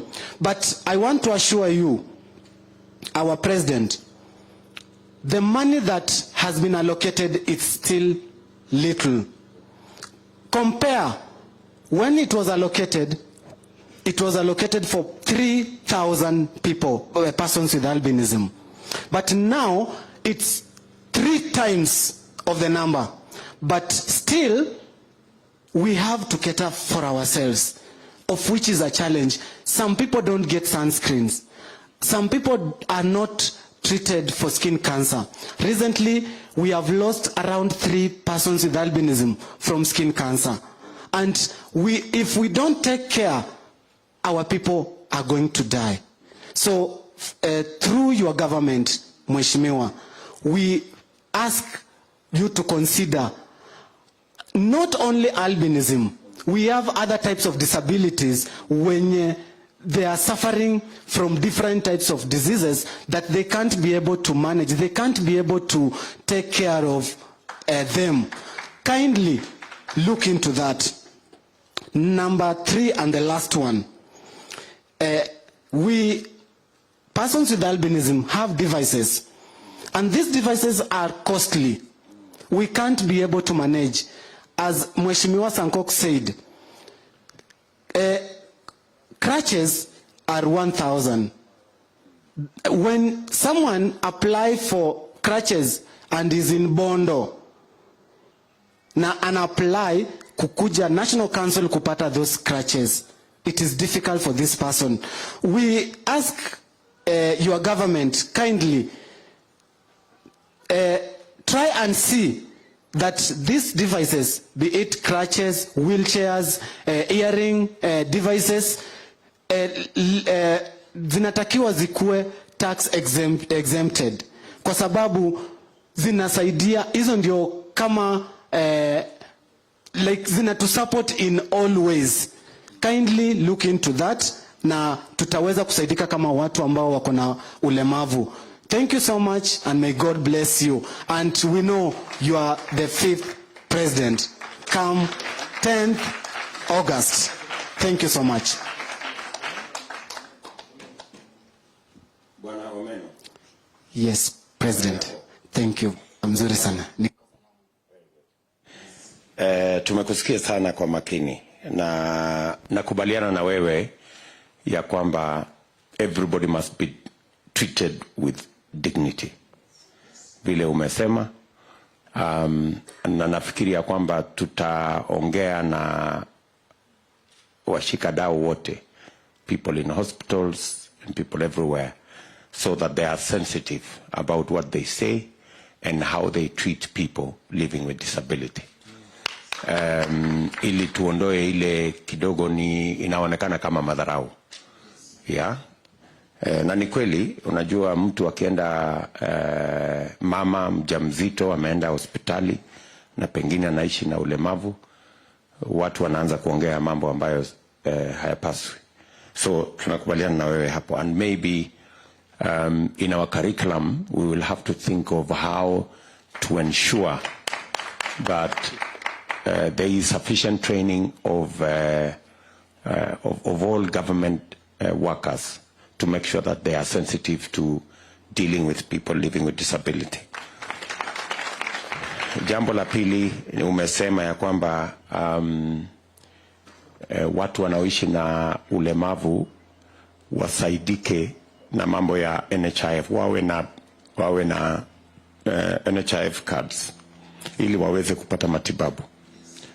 Mpango yetu kama Kenya Kwanza ni kwamba itawezekana tuwe na universal health coverage. Yani kila Mkenya, awe ni mlemavu ama awe ni sio mlemavu, wote tutakuwa na bima ya afya ya umma wote wa Kenya. Hiyo ndio mpango yetu, na nakubaliana na wewe ya kwamba hiyo mpango ya universal health coverage ama bima ya afya ya umma itahakikisha ya kwamba watu wanaoishi na albinism kama wewe Bwana Omeno mnapata ile cover ina include sunscreen. Tuliweka kwa budget milioni 100. Lakini watu wenye wanaishi na albinism wameongezeka karibu mara 3. So while we are working on NHIF, tutahakikisha kwamba hiyo pesa inaongezeka kulingana na vile watu wameongezeka. So we will increase that for the moment to 300 million and put it in the budget. And but long term we will include it in the NHIF, in the universal health coverage provision, so that it's taken care of. There is absolutely no reason why anybody would tax hearing aids or crutches or white canes, because these are just used for people living with it. It cannot be used for anything else. You know, nobody else needs it. So we will work with our tax experts so that we can remove tax on those items and make it much more accessible to you. And finally, ili msio mnangojea kutoka Bondo vile umesema ama sehemu nyingine, you know, ati mnakuja kuchukua kitu ya shilingi 1,000. Tumesema ya kwamba we will find a mechanism to devolve to counties these facilities, ndio iwezekane ipatikane. Na katika ile sheria ambayo tumesema tutahakikisha kila county itakuwa na disability bill, tutahakikisha kwamba kila county wako na ofisi ambayo itashughulikia watu wenye wanaishi na ulemavu, ikiwemo provisions kama hizo umesema. Tumekubaliana? I don't know whether, gentlemen, you have something to say. Panomeno, kuna jambo lingine pia lilitajwa na Mheshimiwa Sanko kama Mheshimiwa Bora kuhusu hata when you get donated items, wheelchairs, crutches, and they come from other countries for our people, wanasumbuliwa sana pale customs, wanakuwa lipe taxes on donations. So you can be assured serikali ya Kenya Kwanza hii itakuwa ni mambo ya kusaulika. Donations should not be taxed. As long as they are coming to assure people, then it is very easy for them to come. I've been very frustrated myself. We imported items for, you know, some groups, and I had to go to Mombasa to try to get it to pay for them so that the wheelchairs can come out, which is ridiculous when you think about it. Even some people are giving their donations to Kenya, waliacha wakapeleka other countries, because it looks ridiculous. So some of those small shida ndogo ndogo ya watu ambao haelewi, hiyo tutaiondoa chap chap. Thank you so much. Asante sana Bwana Omeno. Thank you very much. Mheshimiwa naibu rais, hawa watu wachukue opportunity kukusalimia. Omeno, Maingi, nendeni msalimie. You don't get this opportunity mara nyingi, si ndio? Hiyo ni mkono ya rais ambaye anaingia, si ndio? Hata usiende uonge leo jioni. Piga picha, weke frame, weke hapa kwa nyumba. And by the way, His Excellency is very approachable. Hiyo wakati Omeno anasema, I called him today, akakuja kesho. You know, he's not accessible. Yeye anachukuanga simu, sio kama wale wengine wanalenga. Tunaelewana hapo lakini msiombe namba mwanze kupiga saa hii. So Bridget Songok ataongea mambo ya employment, atafuatiwa na Samson Wawero, he's a blind man, the CEO. Alafu tukuje kwa our chair Sonko. Please dakika mbili kwa sababu program inaendelea kuwa tight so that others can get an opportunity. Ni sawa sawa? Tuko salama? Tuko salama kabisa? Hebu salimia mwenzako, mwambie nasikia niko very nasikia vizuri sana, karibu na Deputy President. Unanionaje bwana? Unafikiri ningefika hapa kama mlemavu? Haya hapo. Your Excellency, our 50th President, leader of Kenya, and my fellow people with disability. Good afternoon. Okay, my name is Bridget Songok, aka Sankok. Most people call me Sangok because more Honorable Songok is my dad, and I've taken really advantage of that name. I've become popular because of that name. I am a Deputy Secretary of UDA Disability League. I'm the founder and director of Warembo na Disability Society of Kenya. I formed Warembo na Disability Society of Kenya after nilitolewa job, after Maura, who is my mentor, aliniambia we go against it is BBI, na after hapo kujulikana nimekataa mambo ya BBI, nikaenda kufutwa job. Yes, we are fighters. That is no story. That is a bottom up. Kutoka chini paka juu. Okay then. Your Excellency, our challenges for people with disability seeking employment. We have employers' doubt. Inasema nini? You find private sectors and government sectors. They don't want to employ us. They segregate us. They don't give us that 5%. Yes.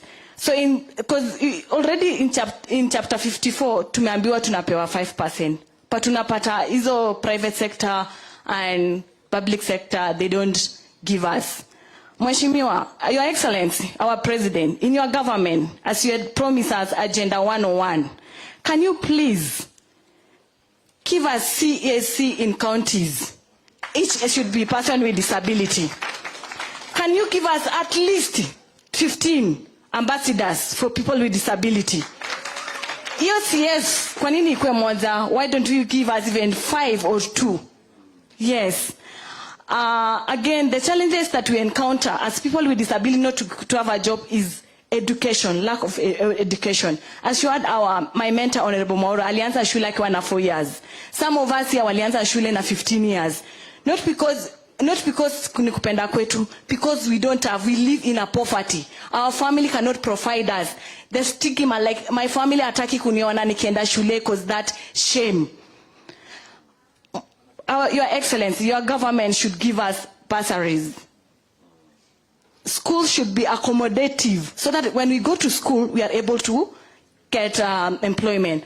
I am talking about my experience as nililelewa Nandi County, and we used to have one school in Kobuzoi.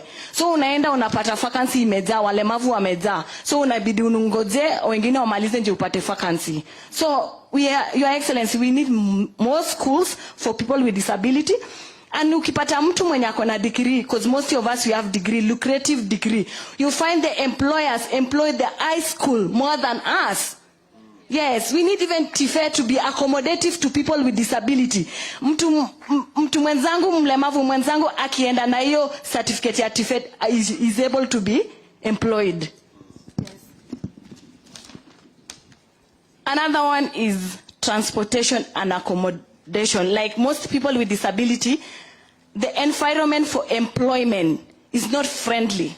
Unapata maizi maofisi iko 7th floor na uko hapa na wheelchair. Unapata hizo inaitwa the lift asivani. I'm talking about my personal experience again because I like doing what I've encountered. I had an interview in Moi Avenue, contrast building, and the lift was not working.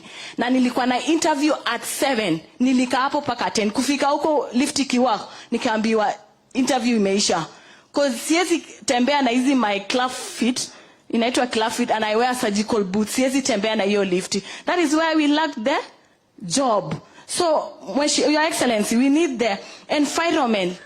We should have the lift be accommodative, and also we have something a software called JAWS job for VI, right? When you get employed, most laptop for VI they use this, and it's very expensive. We actually, Your Excellency, make the laptops for VI blind subsidized, because it is more than 120,000, which they cannot afford. And also some of us assistive device. Me, like personally, I use surgical boots. It's 10,000. I can't afford because I don't have that employment. Some mwenye anatumia crutches. So we need these things to be free zero rating in everything. And again, Our Excellency, like we have discrimination in our employers. Before they see me as educated woman and on a disability yangu before I pay job. The solution that I want you, Your Excellency, ukiingia ukwa president, we need you to develop anti-discrimination policy. Munanisikia? Yes. We need you to develop require a public in employment of people with disability. Ndio mtu akiniangalia hivi aone huyu ni Bridget na ako mwerefu, asione ulemavu yangu. Again is lack of employment strategy plan. I'm urging Our Excellency to develop a 5-year strategy plan for people with disability. And then there is a group like autism and CP. We need to be trained for them to get a job. Mnanipata? Yes, we need them to have a job. Wasikae tu wakitegemea wazazi wao. They can do something.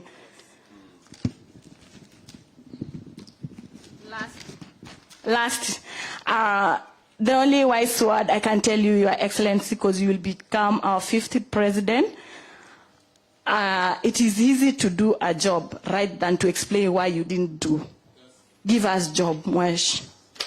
Yes, we have server, give us job as people with disability. Can you repeat again? It is easier to do a job right than to explain why you didn't. Yes. So ukinipea hiyo kazi nitafanya, na nitafanya twice than non-disabled. Right? Yes. Thank you.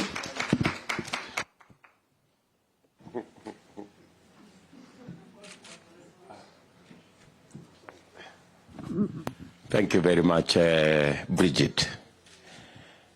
Thank you very much first for giving me an English phrase I'm going to use somewhere else. You have educated me. You said it is easy to do a job right. It is easier to do a job right than to explain why you didn't do it. Wow. Yeah. So we better just give you the job, and you will do it right. Yes.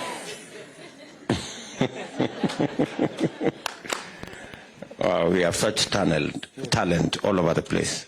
So thank you very much, Bridget. I agree with you totally that education comes first. Let's make sure that people living with disability have access to education. I think that is something we must do as affirmative action, because if there is anybody who needs education more than any other, is a person living with disability. And therefore, as I said earlier, we will review the bursaries. If we think the bursaries don't cater for sufficiently for people living with disability, we will adjust and make sure that we give more bursaries so that people living with disability can have access to good quality education. Now, the other thing that you have mentioned, which I would want to, and that goes all the way to TVET and all the way to university. The question I want to ask you, people living with disability, do they prefer institutions that are special, or they prefer integrated? Which is which? Huh?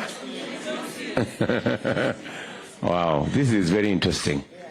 So you want to learn alongside the other children? Okay, give me an example. In St. Teresa of Avila and Dalat, I was the only person with disability, and I didn't feel oye oye because we don't want oye oye. Yes.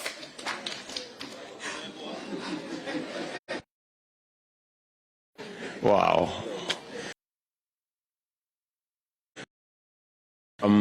So your suggestion is that where it is possible, children living with disability should be in integrated schools. They should not be in special schools. Only in special cases that you can have kids in special schools. Wow. Wow. Then you have completely changed my mind, because initially I thought we should do more special schools. You don't want more special schools. You instead want integrated schools. That in the same school you have all the kids there, and we try and support them there, so that there is no oye oye. Wow. You know, me sitting in the office, I would have thought we are doing you a great deal by doubling the number of special schools. And in fact, that's what I was talking about earlier. So I was going the wrong direction. Wow. And I think that's the value of sitting here and listening to you guys. It's really interesting. It's really interesting. Okay. So, so you have said that for people who are visually impaired, we should make it possible for them to access computers that are slightly more expensive. So 120,000, while the other people are paying 40,000 maybe. Okay, so we need to do that. And then you said that we need an anti-discrimination policy. Yes. Wow. Again, that's a new one for us. So if there is a meeting that has really enriched our thoughts, it's this meeting. So, and then can you again explain to me what you meant by 5 years? You said we need a 5-year period to do something. Strategic plan. For employment. Okay. For people with disability. Because we are not getting there. And unless there is a strategic plan, you don't think we will get there. Yes. Because the numbers are not adding. Yes. The numbers are static. Yeah. I think our technical team are here. I think these are very interesting suggestions, and I think we will benefit a lot from. And please, if you can take their numbers, so that in case we need to engage them some more, we can have that latitude.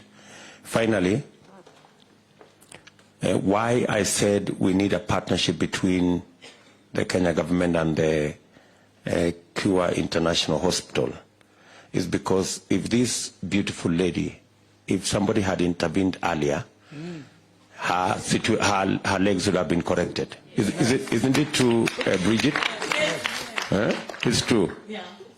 So, and I think it's just because nobody knew that it was possible to correct that. So that's why I have said we will have a memorandum of understanding and be able to work with Cure International and even extend that facility to our own public hospitals. We must have public hospitals that can do the correction that is being done with specialists at the hospital. Is that okay, Bridget? Yes. Guys, do you want to say something? President, you haven't told me, you haven't promised me about the job for ambassadors and CAC. Like each counties should have people with disability, despite Agenda 101. Can you please promise us that in county level, CEC should be person with disability in all 47 counties? Yes. Ambassadors give us like 15 people. Yes. Can you take even my father there, Sangok, to be ambassador and I occupied his seat? Or Honorable Maura to occupy his seat na kuwa ambassador ama CS? Can you promise us that you are, because ujatuambia hapo? Let me process what you've said. Let Musalia ask something, and then I will come back to you. Bridget, I like your charisma and your courage, so to speak. Now, you know, you said something about the BBI. I don't want to take you there.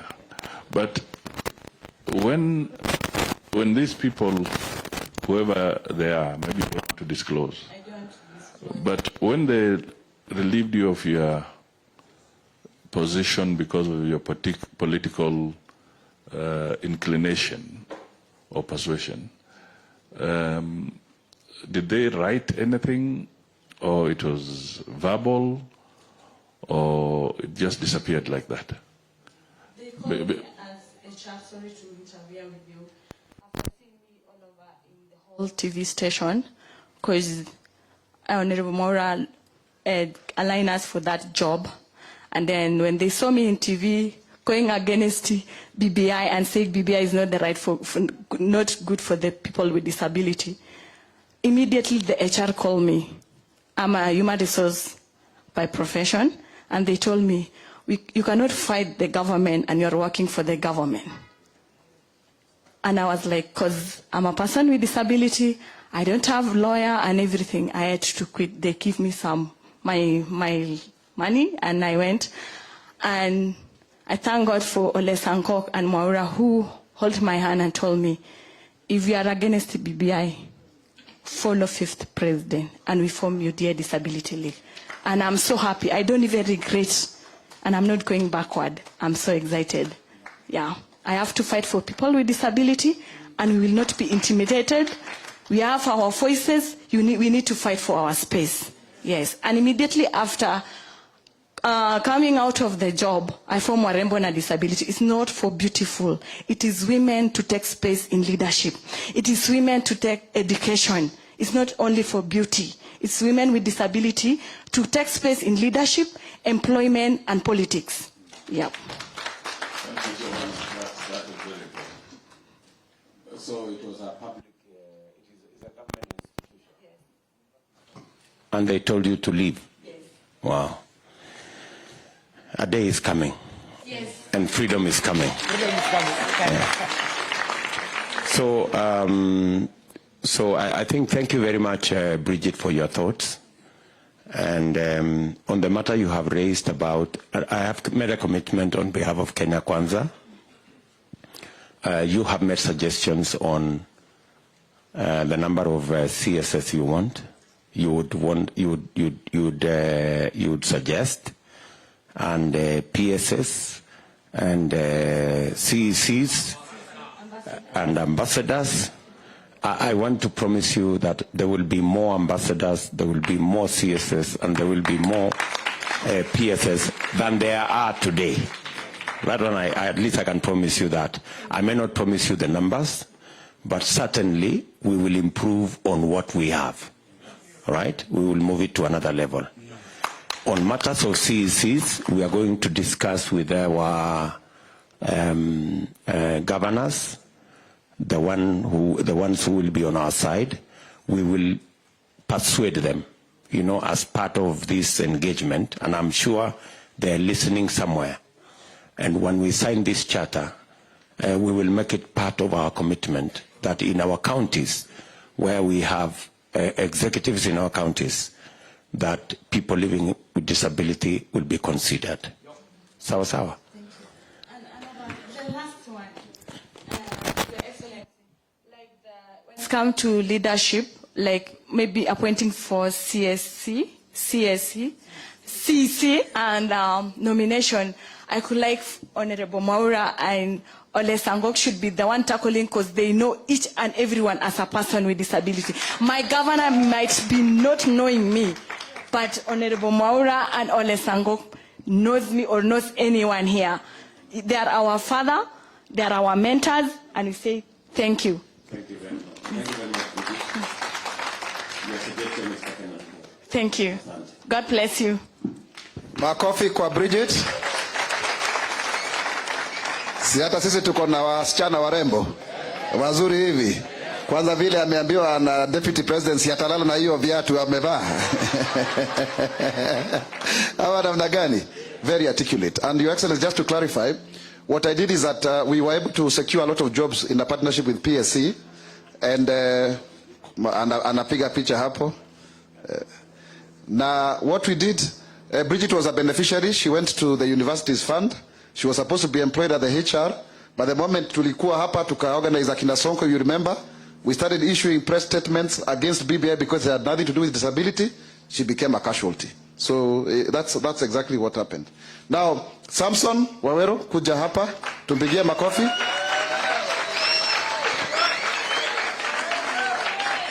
Huyo anatumia white cane huyu, na Your Excellency anakuona anakuona.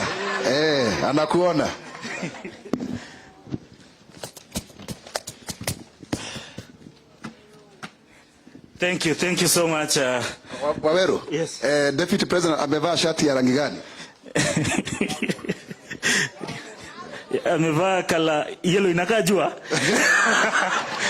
Nimesimama hapa nasikia moto. Thank you. Your Excellency, the Deputy President, the fifth to be, William Samoei Ruto, Honorable Musalia Mudavadi, Dr. Alfred Mutua, and my friend Honorable Sankok, my very good friend Senator Mwaura, all persons with disabilities here today, good afternoon. Thank you so much for giving me this opportunity to represent a few issues on technology and young people, because myself I'm a young person. These people who have visual impairment here, they decided to do some revolution in our society for the blind. It's a statutory body. So straight from campus in 2018, I was made the youngest ever chair at 28 years in this country of a statutory body, because mambo yao ilikuwa inakuliwa na watu ambao wanaona na hawana matters zao kwa heart. And we thank God because we've made progress in the Society for the Blind. And you came there in 1999 and registered as a member. I saw your certificate and your membership number ukiwa na Honorable Sami Koech. So sisi tuko hapa kwa sababu, Your Excellency, mambo ya walemavu ambao hawaoni, ambao hawasikii, ambao wako na some intellectual disabilities is only bridged by technology. Bila technology saa hii maisha yetu ingekuwa imefungika, it would have been shattered. But because there is technology yenye tuna import kutoka Western countries and Asia who are very good in it, we are able now to survive. Ukisikia kama hii simu ambayo tunatumia, lazima iongee hivyo, iongee ndio tusikie, alafu tu operate. So we do that by hearing, and it's not easy learning that language. Hii ndio braille ambayo tunatumia, hii ni ya karatasi ile manual, lakini kuna ya technology on note takers. And I thank Bridget kwa sababu ameeleza mambo ya computer na JAWS. Mtu mlemavu akiandikwa kazi kama ananunuliwa kompyuta ya kawaida ya 40,000 anahitaji an extra 120,000 kununua software inaitwa JAWS. JAWS ni kama hiyo umesikia kwa simu inaongea, and bila hiyo yeye hawezi fanya kazi. But aside from even JAWS, ana need training, special training to be able to know how to operate that computer, because we don't use a mouse, we entirely use a keyboard and keystrokes. And you see many employers shy away from employing persons with hearing impaired, visual impaired, kwa sababu wanaona ni ngumu sana kwa accommodate. But organization kama Kenya Society for the Blind, yenye iliundwa na Act of Parliament, just like National Council, just like National Fund, and many other funds for disability, Kenya Society for the Blind is never financed by government. It has never been funded. And kama na need an extra 120,000 kama mlemavu, na siwezi pata hiyo, kama hii society ingekuwa inakuwa funded, that price would have been down to around 25,000. So we sort of feel discriminated that we can have the oldest society for disability, which was created in 1956 and has never been funded by government. Kwa hivyo tunaomba ukiingia utafute solution ya kufund Kenya Society for the Blind, so that we make technology accessible and affordable to persons with disabilities. Kuna hata deaf blind, they entirely need technology. Wakihitaji device inaitwa braille note ndio waweze kucommunicate na mwalimu na nini, it's 380,000. No parent can afford that, mheshimiwa naibu wa rais. The other thing, we need to audit government websites. If you are talking about AGPO, if you are talking about employment opportunity, siku hizi zinawekwa kwa websites. These websites are not accessible to persons with disabilities. So we will never get opportunities if we don't audit these websites using expert developers who have been trained. Paul Mugambi, mpofu number 1 is here. Simama Paul. Huyo ni expert wa technology. Na kuna wengi kama hao hii Kenya ambao sisi kama professionals wenye tuko na visual impairment tunawajua. So hawa watu wahusishwe katika ICT authority, katika the ICT ministry, katika communications authority of Kenya, both in the boards, in the employees and in the directorates, so that we can make sure any person doing government website makes it accessible. Ndio ikuwe na ile alternative sign language, mtu deaf akifinya inamuonyesha information yote kwa language yenye anaelewa. Ikuwe na hii mambo ya kuongea, mtu blind akifinya inamwambia what opportunities are there, na inamwambia apply button. Anafinya hiyo button, anajaza form, ana apply kama wale watu wengine. Yeah? So, Your Excellency, kwa youth, as I told you, I was elected the youngest ever chair as 28, and now I've been made CEO because of the exemplary work we've done. Even without resources, we are now serving persons with visual impairment. So young people with disabilities also felt bad and left out when previously CASs walichaguliwa wa youth kama 4 hivi, wa youth wadogo sana, ili waanze kujifunza kazi za serikali. Hakuna mlemavu mmoja alichukuliwa hapo. Ukikuwa na hiyo program ya kumenta youth with disability in big positions like CAS, chagua watu wenye wako na ulemavu kama sisi, tuchape kazi vile inafaa, na tuonyeshe dunia disability is not inability. Yeah, tunaongea pia kuhusu kwa hizi mambo ya technology. Zero rating ifanywe, ili technology yote inakuja na iko na any nini ya kusaidia walemavu isitaksiwe, ili ikue affordable, accessible, quality, for it to be able to assist persons with disabilities, parents of persons with disabilities and teachers. Sasa saizi kwa Teacher Service Commission, walemavu are the highest, it's where most disabilities are employed.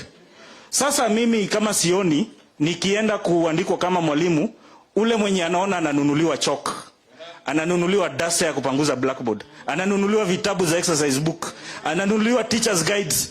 Huyu mlemavu mwenye aoni hanunuliwi, anaambiwa kani 120,000 chukua loan wewe ujinunulie. It's unfair. Government imewape guide allowance kwa SRC. TSC makes it lazima waende hapo wa camp wiki moja, ati uonekane na mtu ndio ibainike kwamba una disability. That should be removed. Ndio more people with disability waweze kusaidika. Wacha hii devolution ya signature ya DMS ifanyike all over Kenya. Mlemavu mahali yako ana apply, anapatiwa what they duly deserve. So on technology, there are many things. We only need inclusion both in the decision-making table and in the people implementing it so that we can all benefit. With those few remarks, I thank you, Your Excellency, for the time.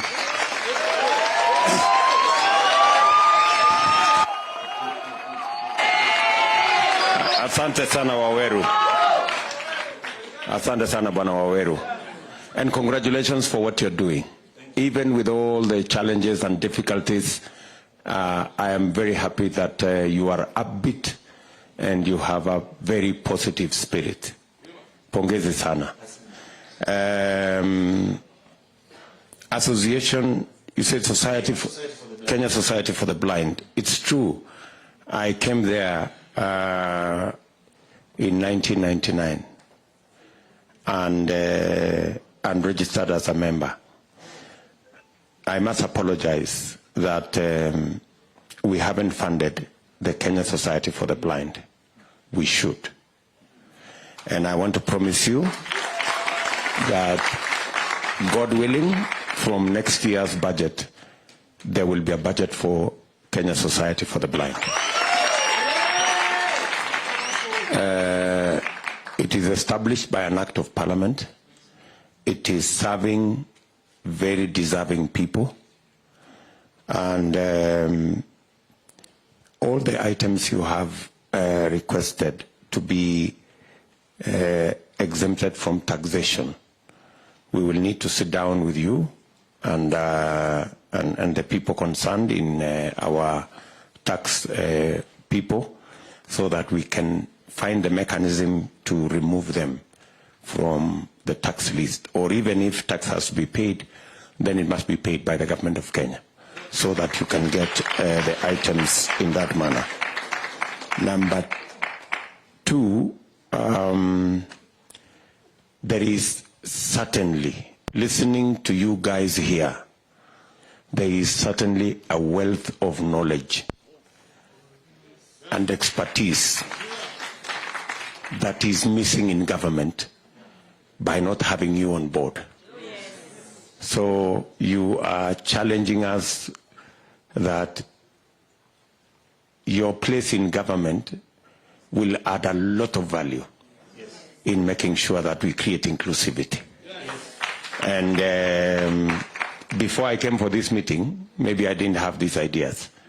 But after this meeting, you've really changed my thinking about what contribution people living with disability can make in making government much more responsive.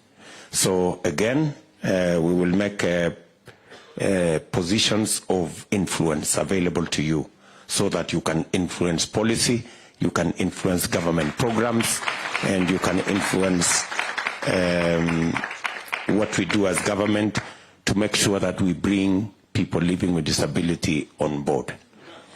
I already see in our meeting, in this meeting, people who will be PSS and people who will be CSS, and so I think we are moving in the right direction. Yes, Your Excellency, and this is Braille. Yes. As you launch your manifesto, yes, we will do yours in Braille. Pay your kazi. Tuipeleke around the country. The 700,000 visually impaired people wenye ni voters wasome kidogo kidogo pale. Thank you. And just tell us what you need. I will ask Maura to provide a network between my team that is working on the manifesto and your team so that we can have it in place. Yes, thank you so much. That's a long one, man. Yes, Dr. Yes, you grew up here. Kabisa. Na inaweza hii iko sawa kabisa. Sasa nimeangalia you didn't mention infrastructure, because how is the infrastructure especially for the blind in this country of ours? It's a story state of affairs. Ukiongelea walemavu kama true hustlers, sisi tulianza kuhustle hivi vitu na Braille. We share a Braille machine kwa mashule kama vipofu 5. So kwa exams we even make sure form 2 and form 1 will not have braille machines ili sisi tuweze kufanya mitihani. The kind of infrastructure that we have from our schools to our institutions, even in, let's not talk about institutions because pale hakuna, there are no infrastructure for the persons with disabilities. We must make deliberate efforts to make reasonable accommodation in terms of allocating a budget. When also people with disabilities are involved in the budget making process, they'll bring these issues to the fore, so that as we develop the budget and as it goes to Parliament, we will say we want to make infrastructure that is specific for persons with disabilities. But any infrastructure, Mheshimiwa Dr. Mutua, can be accessible to any person, not only with disability, all people. The only thing is that in this country, disability is looked at as an afterthought. But we want a place whereby when we are designing, when we are thinking, when we are saying we want to create this and this, let persons with disabilities be involved so that it can be accessible to all. Tusirudi tuseme we want an extra budget to modify. No, let's involve it from the word go, and that will help. Mr. Maura, I know you are a member of our economic team. Ably represented people living with disability. But I don't mind if it is okay with Mr. Waweru if he can join that team.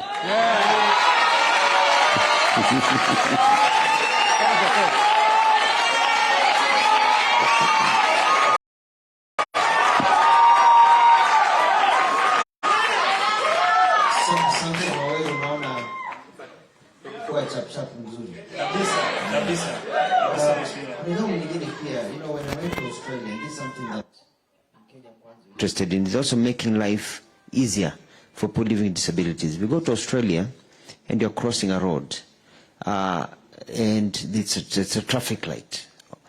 There's a beep that tells anybody who's visually impaired that don't cross.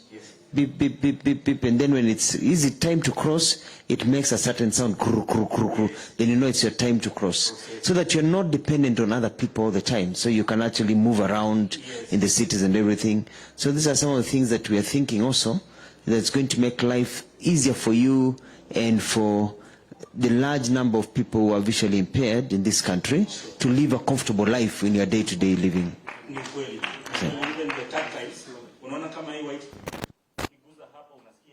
Kitu kama carpet na ukienda kwa lami inakwambia kuna lami, so as you cross the road uguze hapo kwa carpet, usimame hapo ili ikilia unaingia sasa kwa lami, unavuka ile upande mwingine ukiwa umejua that it's about landmarks and that's how to make it accessible, so that when we are involved we can tell that for this to work we need it like this, but not for people without disabilities to think on our behalf only later to come and find out it cannot work.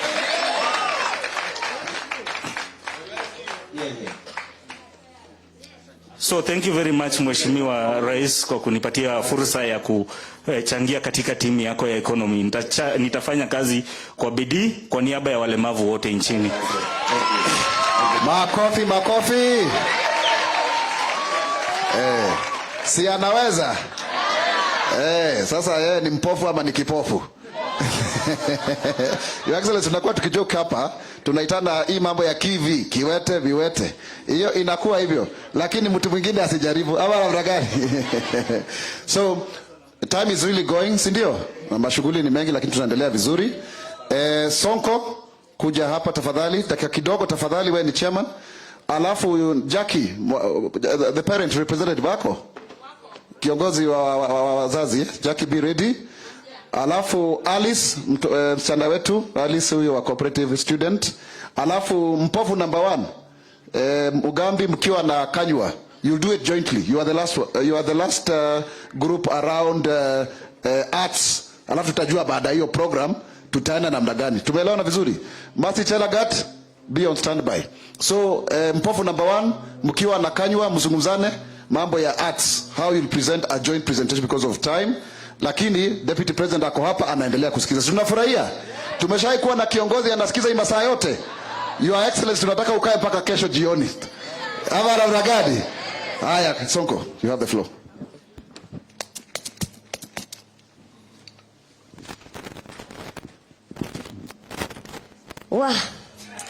Hata tukaenda nyumbani kila kitu iko sawa. Walemavu mmemfurahia. All right, Your Excellency, the 5th President of the Republic of Kenya, Your Excellency the Governor, Your Excellency Musalia, Mheshimiwa Margaret Wajiro, Mama County, Mama Miradi, Nairobi County, Disability Fraternity, hamjambo. God is good and all the time. Now, so many of my points have been mentioned here, but what I was serving ama listening wakati nilikuwa nimekaa hapa chini is that all issues regarding person disability, shida zote zinatokana because of lack of representation, which is now matches with leadership. Ni kweli? And nitakuja tu kupinpoint what everybody has talked here about representation. Kwanza I start introducing myself, sorry for that, for forgetting. Naitwa Sonko, mimi ndio chairperson ama the founder UDA Disability League. Na sikufanya hiyo kazi peke yangu. I had several leaders who assisted me, led by my brother Abdi Abdire, Miriam Opondo, beautiful lady Bridget Songok. With the help of Mheshimiwa Maura and David Sankok, we were able to form that league. Na tumetembea every corner of this country, Your Excellency, creating awareness to the person with disability. Sababu UDA is a new party. You don't just go and telling people, oh, join UDA without telling them this party means well. Kwa sababu they saw everything that happened in Jubilee. Kumbuka we na yule mwingine mlikatuambia tuwasaidie, tuweke kwa kiti. But inwards tumeona vile kitu imefanya. Our leaders who are there, who are representing us, wamekuja wakakuliwa kama fuko vile huko unakuja inakulia. Mwingine alikuliwa hadharani tukiona hivyo. So singetaka walemavu wa make any brother like that. So I had to go around nikiwaambia, it's not only our leader who have suffered, even His Excellency the Deputy President ambaye amesimama na sekta ya walemavu, tunafaa kuwa tunamsaidia. And I must tell you, Your Excellency, you are very lucky. Working with these two lions, I normally call to the lions of disability, the two major leaders in the sector of disability wako saidi yako. So Virato Sankoko alikuambia 2 million already ziko kwa mfuko, weka kwa mfuko hiyo. Hiyo ingine tutaenda kuchukua. Aya, on the matters of leadership, we are starting with the CS, Your Excellency. You can bear with me ever since independent. Hata before, wakati yule mzee Jomo Kenyatta founding father, we have never had a CS being of disability. Tuko on only one PS, Josephta Omkobe, the PS of Kacha. And I must say that ile kitu nimefanya na Josephta Mkobe, and my people can bear with me. Tuko kwa ile sekta ya usanii. Several times tumepeleka proposal to the ministry requesting for funds ndio tuweze kwenda kuattend hiyo Jumuiya ya Afrika Mashariki Festival. And sometimes tunaambiwa hakuna pesa, but we always come up with an idea. Suppose we involve Josephta, and the moment we involve her, pesa inatoka. This clearly is showing that if we can have more representative in those big offices, as CS, because I know the CS have a working channel. Maybe nimepeleka proposal in the Ministry of Devolution, Sankoka Koleba, na nitamwamsemest tu nimedrop proposal. He will be able to communicate with the CS of Remba there. Amwambia mtu wangu amedrop proposal. So iende fanya nini? Ama niaje walemavu? Si ni kweli? On the issue of PS, we would like to see us. Tulikuwa na mmoja. Vile tu unatupatia hata kama ni CS mmoja, ongeza PS wawili. Tukiteremka hapo kwa CS, ongeza watatu. Mimi sitaitisha 15 kama my sister. Kwa sababu najua, sio sisi tu peke yetu. We have our co-principal who are here, kina Musalia na wale wengine, they also still be in the government. But, if you tu tunaenda tukiteremka, unaenda ukiongezea. And then tufiki hapa kwa counties. The reason as to unaona tunasema ya kwamba should have CECs of persons living disability. Maybe ukienda kwa hao watu watakuuliza kwa nini unatetea walemavu hivi? Unataka wakuwe kwa hizo viti za county. One, nataka unjione kwa ile situation, Your Excellency. We have 2 nominated MCAs of persons disability in this, let me say Nairobi County. And then Sankanja, of course, atashinda. Ako na MCAs wawili wa disability na ako na CEC. We ever had any complaint on the ground proud. Kwa sababu walemavu tunapendana. Despite that we come from different categories, we have our working channel. Hata before kuja already tulishakutana, we have already discussed what, na tunajua ile kitu tunajua. So you can see that government having 2 nominated MCAs of persons with disability and then a CEC of persons with disability. You can see how things will flow well. Because they know the pain that we are going through huko kwa ground. And the same, the governors, not only the CEC, let's also consider us on the various posts of, like ward administrators. We are capable of doing that. One thing ni kuambia na mlemavu, Your Excellency. Mlemavu haitaji umpe pesa. Mlemavu haitaji umpe attention. Mlemavu anataka tu opportunity and time. I can tell you for sure, Your Excellency, she will deliver. Because I always believe that what abled people can do, we can do it better. Right? We can do it better. Your Excellency, and you have proven that. Let me use an example of the 2 gentlemen here. Mwaura, Mheshimiwa wangu kuja hapa. Mheshimiwa Sonko kusimama hapa. For the last 10 years, the 2 most vocal MPs in Kenya are these 2.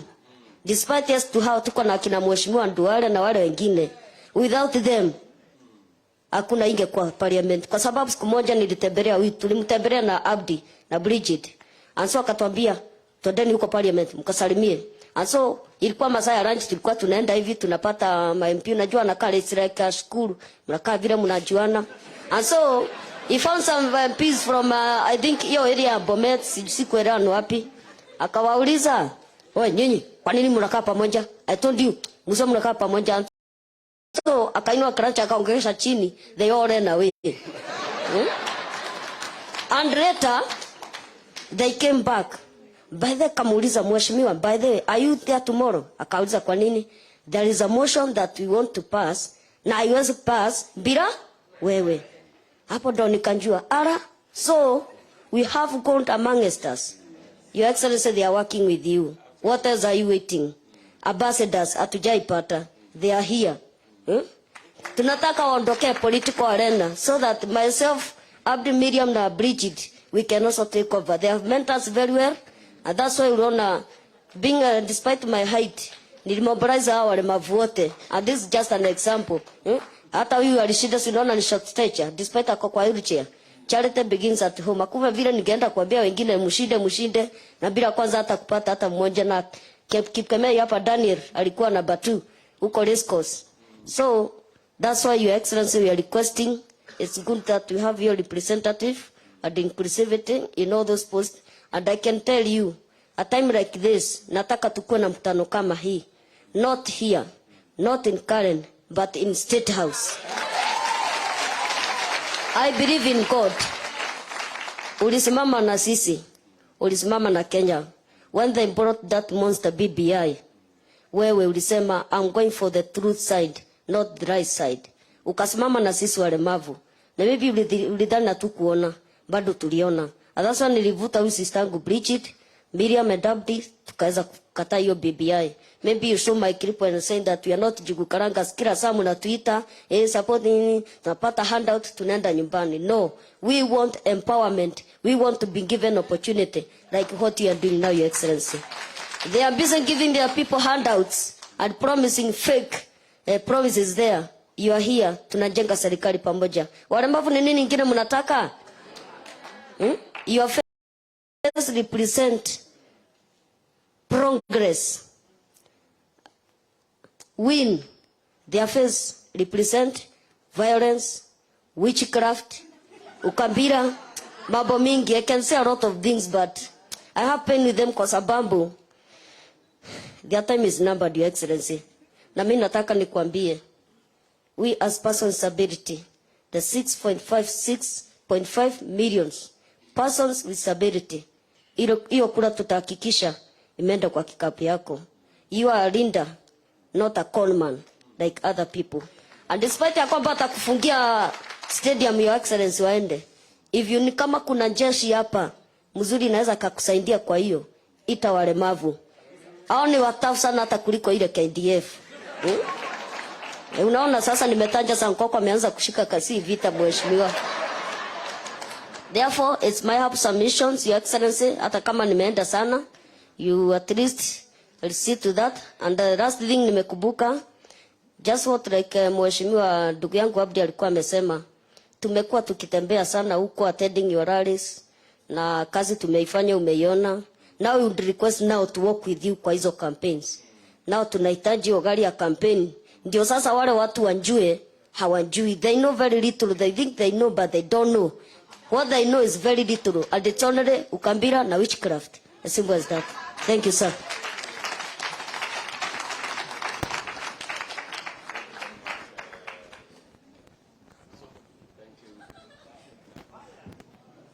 Thank you very much, Sonko Junior. And thank you very much for being a leader.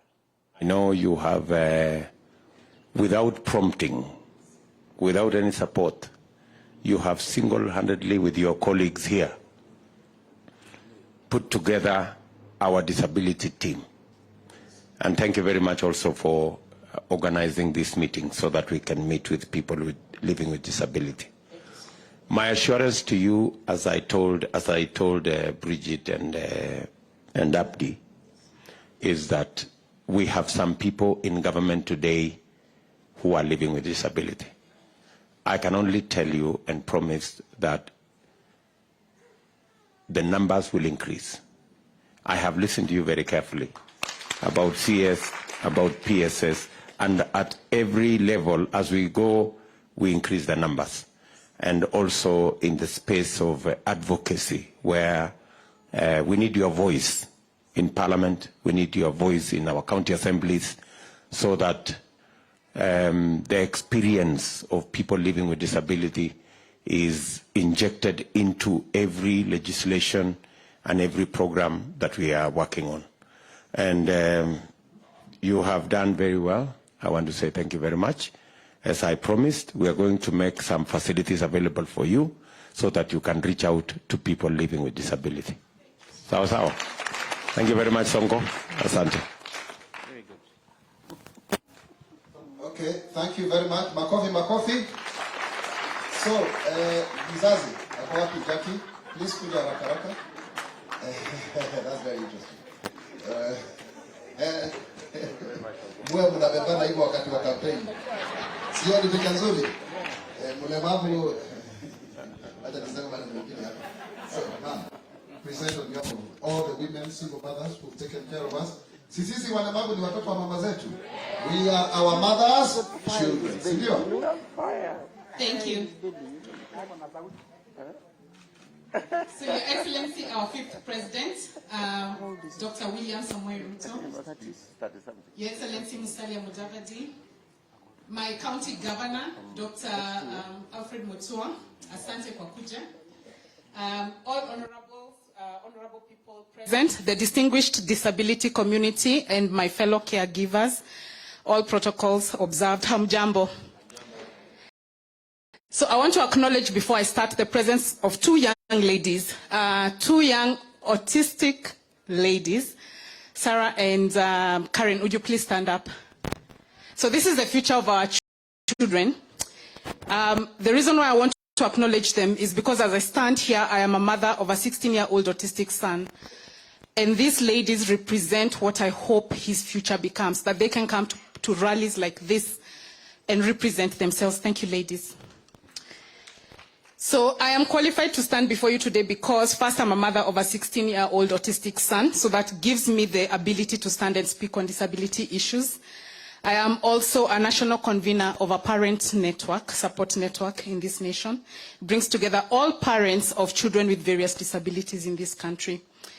So as I stand before you, I am standing on behalf of parents of children with disabilities, and for us, especially for parents of children with autism, cerebral palsy, Down syndrome, rare genetic disorders, our children may never leave our care, and we love them. So we know they were given to us by God from the very beginning, and even unto old age, they might still be with us.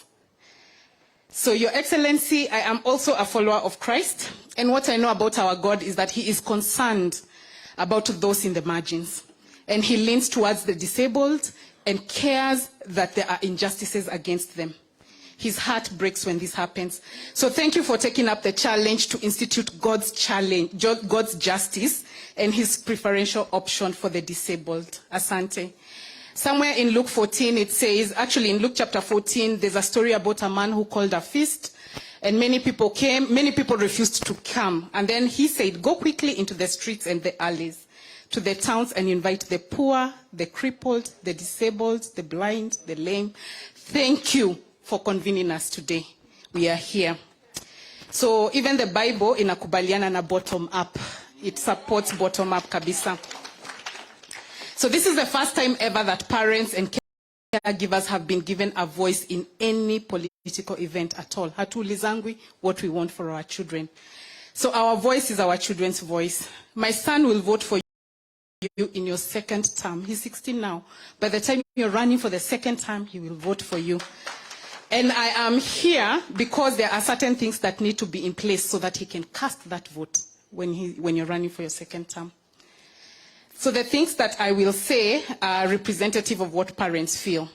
So there's a bill that was in Parliament, the Persons with Disabilities Amendment Bill 2021. It expired before, at the end of the House. We would like to kindly request Your Excellency that you would prioritize the passing of that bill when you become president soon. We want to make sure that this bill passes because it's consistent with all the human rights, privileges that we are given under the Kenyan Constitution 2010. We have a very good inclusive policy in education that supports the inclusion of persons with disabilities, children with disabilities in our education system. However, we do not have the supportive infrastructure in our schools. One of the things that's been repeated over here is that we want our children to learn side by side with other children. If you ask parents of children with disabilities whether they enjoy free primary education, they will tell you they don't. I can't even begin to tell you how much I pay in fees just so that my child can stay near me. The extra charges so that he doesn't have to be in a boarding school. So one of the things we would like to request you to do is to please ensure that all our public primary schools and all our public high schools are inclusive. And by this we mean that they have to have the supported infrastructure. They have to have the teachers that are needed. We also want all these schools to provide therapy. Let's stop making therapy a thing for hospitals. Our children are not sick. They have a disability, and disability is not sickness. So we want them to have therapy in schools. Now in Kenya, currently in Kenya, therapy is provided in hospitals. That makes a child with a disability a patient. And they live as a patient because that's where they go for therapy. If therapy is provided in schools, our children will be seen as equal with other children. When any parent takes their children to school, by saying, wewe mtoto moja enda pale na mwingine pale, we continue to perpetuate stigma because they're seen as different. So we want all of them in one place. We want to make sure that there is digital access to therapy as well. We are asking for access to technology like augmentative communication devices so that those like my son who cannot speak are able to speak. The gentleman who spoke before could speak through his phone. He can access, like you could hear the sound. For those who are non-speaking, when they have AAC devices, they're able to communicate. A lot of children who are non-speaking are told that they cannot understand, and they're told they're foolish. They are not. The thing they're not able to communicate is that they're not able to feedback that they understand. So by having augmentative devices, then that means that they're able to tell their teachers, we have understood, and this is my answer to the question that you have asked me. We are asking that according to the UNCRPD, that we don't continue to do institutionalization of persons with disability. The world is moving away from institutionalization. There's already a UN charter that says that it is not right to have persons with disabilities institutionalized. So let's stop with the boarding schools. All children require love. On a day-to-day basis, some of the problems that I keep on dealing with all the time is a parent complaining, nilipeleka mtoto boarding school fulani, amechapwa, na nilimkuta akoda vidonda. The reason that happens is because these children go away from their parents because the schools are far. and the parent's eye is not on them. So we need them to be near. We want to love them, but because we want them to have an education, some of us have been forced to take them far. So let's bring them nearer, and by having inclusive education, that will make that possible. So children with autism and other intellectual disabilities become adults, and we don't have transition services to senior schools. Sometimes a child cannot go all the way to high school or all the way to campus. And so we need transition services so that there's life preparedness and job preparedness in between. There's also the aspect of employment that was mentioned. So employers are still not meeting the 5% for employing persons with disability. We actually want to ask that employers have 10% employees with disability. And a good way to actually even make this enforceable is you tax them. Tax them if they do not include people with disabilities. Institute a tax. They have to, if they do not have persons with disabilities in their employment, in their offices, in their organizations, tax them. And then make sure that that money goes to the people who should already have been earning it. So that improves the kitty for persons with disabilities. So we can call it a non-compliance tax, and they can just pay it. So in our work, we also do a lot of work on access to justice. And in access to justice, there's a lot of discrimination in the justice system for persons with disabilities. For intellectual disabilities, it's even worse. A lot of persons with intellectual disabilities are accused of petty crimes. So if somebody, say for example, an autistic adult walks through a compound, the public can, get the police to arrest him. And what happens then is that they end up having to face the police. It's a petty crime. They end up then being taken to Mathare to be assessed and then forgotten in an institution like Mathare. So there are very many people who are in institutions who should not be there. They went there because an assessment was needed and nobody went back for them. So access to justice is needed, and especially the repelling of petty crimes against persons with intellectual and mental disabilities. There are other mechanisms. Can we sit down with the Office of the Public Prosecutor to help so that families are given a leeway to manage their people better so that people don't end up in institutions? Under healthcare, I know NHIF has been mentioned, but we would kindly like to ask that NHIF includes therapy services for parents. Therapy is expensive. Your Excellency, the minimum amount of money a parent pays for occupational therapy is 2,500 for 40 minutes with an occupational therapist. 2,500 might be the money that that parent has earned the entire month or the entire week. How will they even give their child therapy if therapy services are not available even at NHIF? There's also the fact that a lot of children with intellectual disabilities also have seizures, and we have a lot of children with epilepsy as well. Medicines are not available at government hospitals. The other day we had to deal with a parent who was traversing Nairobi in the middle of the night because she could not get medicine in a hospital in Mukuru, and she needed to stop her child's seizures, and the doctor sent her running all over the city. So what we want is for NHIF to pay for those medicines so that we stop losing our children. We are losing about 2 children a week with cerebral palsy and other intellectual disabilities because of seizures. This is something that can be managed. They can live longer and they can live healthier lives. Then there are things like supplements that are needed. For example, for rare genetic disorders, we have a genetic disorder, for example, called PKU, where the person cannot digest protein. The supplement costs 54,000, and you need 1 a week for that child to survive, surely. And then add tax on top of it. All these things are imported. So any supplements that are connected with persons with disability, please, Your Excellency, if the taxes can just be removed so that parents have an easier time. Or even we do like what happened with albinism and Mheshimiwa. Can the NHI and the NCWPD facilitate, give parents these things so that our children can live longer? One of the things that parents keep on asking all the time is for KRA to consider tax exemption and allowances for parents. When I am with my child and he's not going to, first of all, I'm paying school fees, other parents are not paying school fees. See, my taxes are being used in school fees, but I get to pay school fees somewhere.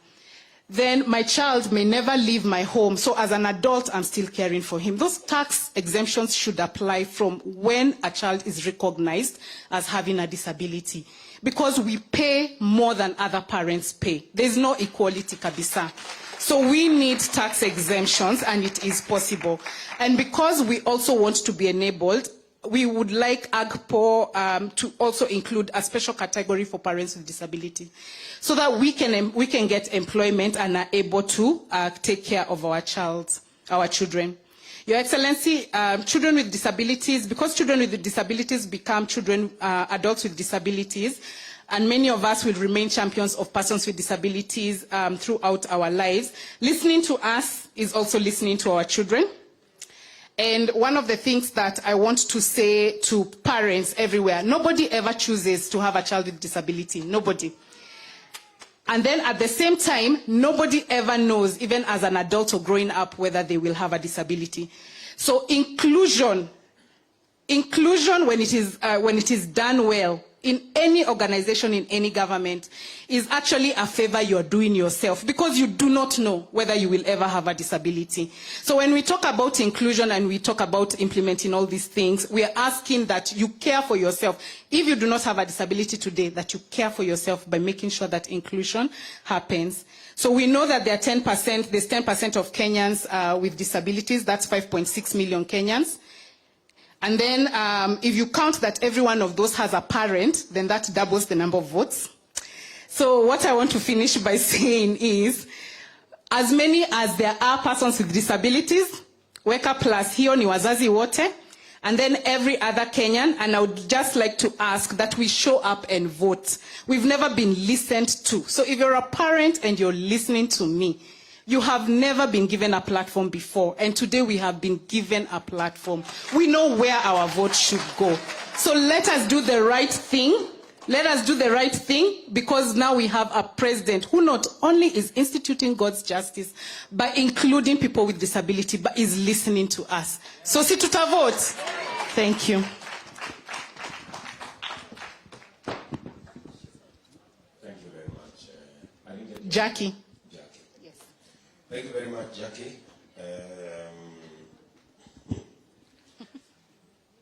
I think listening to you is very difficult. It's very difficult. Because what you're saying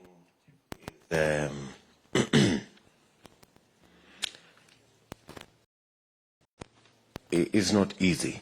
So, and the rest of us maybe are not in your space, so we never get to appreciate the kind of difficulties you go through.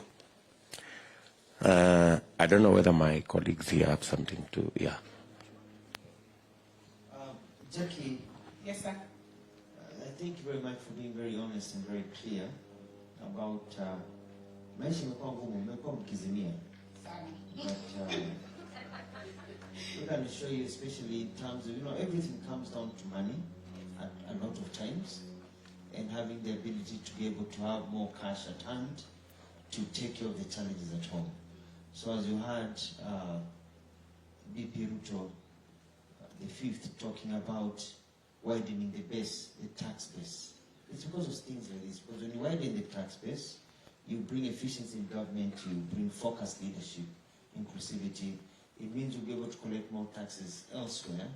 Then now the government can afford to waive taxes and reduce taxes for families like yourselves. It is just it's a godly thing to do. It is the right thing to do, and I think that's what God expects us to do. So you can count on Kenya Kwanza that you're not alone. Thank you.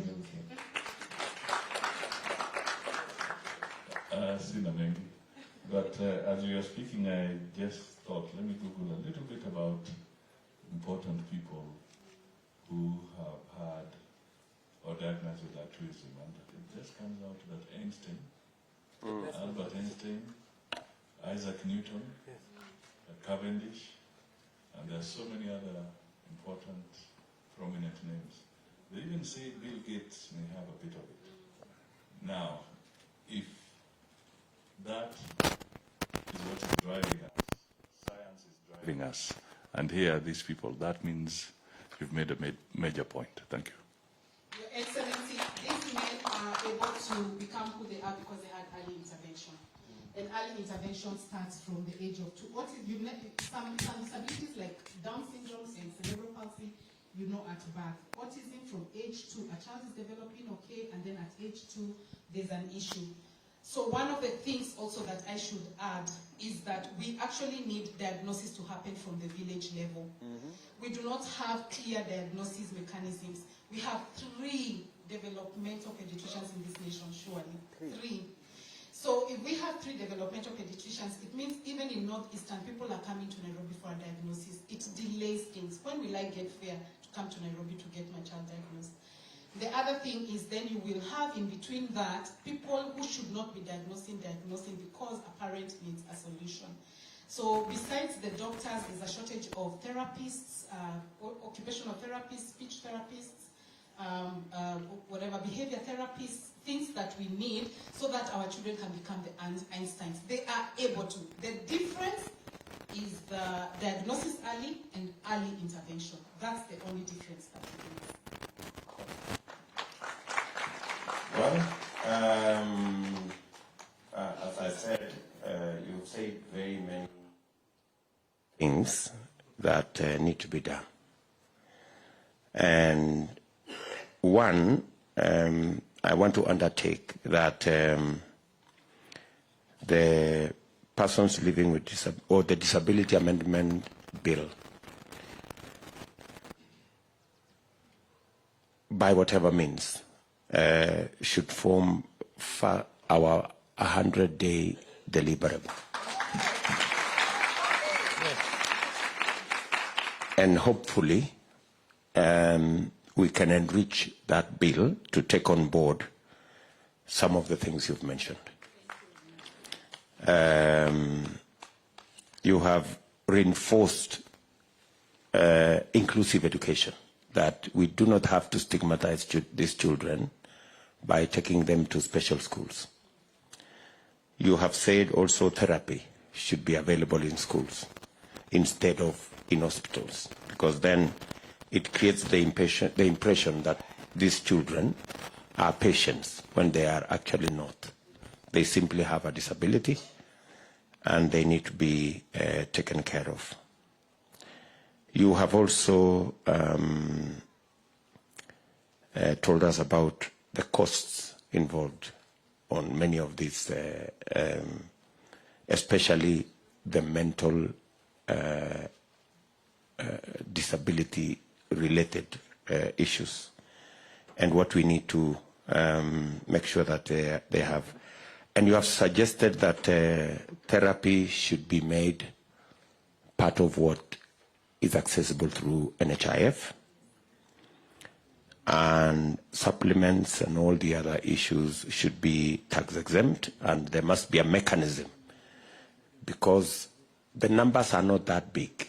The mechanism, even through that, NHIF can also support parents and with children that require supplements. And do you have any statistics, Jackie, on numbers? So one of the biggest opportunities that we missed, Your Excellency, is during the last census. And it makes us really sad that these people, the census officers, came into our homes and did not take data of number of children and adults with disabilities in our homes. There was such a big opportunity to even distinguish the disabilities, because most parents know what's up with their children. So we missed an opportunity, and we know that the government only funds what it can count. So we have an opportunity with your government to maybe again begin to count. The National Council does not have accurate data. The government does not have accurate data, but we see those children every single day. And they're everywhere. All you have to do is, if you keep your eyes open, nowadays they say 1 in every 5 children will have autism. All you have to do is walk in the street and you'll see a child who is having sensory difficulties, cannot cope. In fact, my admiration for Karen and Sarah is because they're autistic and they have born with the noise and they have stuck with us throughout. That's what we want. We want them to have intervention so that they can be included. So we don't have the data. The data is missing in Kenya. Okay, so we have to do something with data. Yes. So that, okay, I think we will need quite a bit of what you have said. I did not manage to capture much. I have the notes. Happy to share. Yes. I was overwhelmed by what you were saying. So I'm sure we will get another opportunity with you. Yes, please. So that we can walk through the issues and see what we can reduce into our 100-day, our medium term, and our long term. Thank you. Thank you very much. Makofi. And maybe just to say it, this is not about any vote. This is a matter of real, genuine concern. Yeah, I think it goes beyond the situation we are in. I mean, the people living with disability deserve a hearing, whether there is an election or not. And I think I just needed to put that clear. Asante sana, Jackie. Makofi.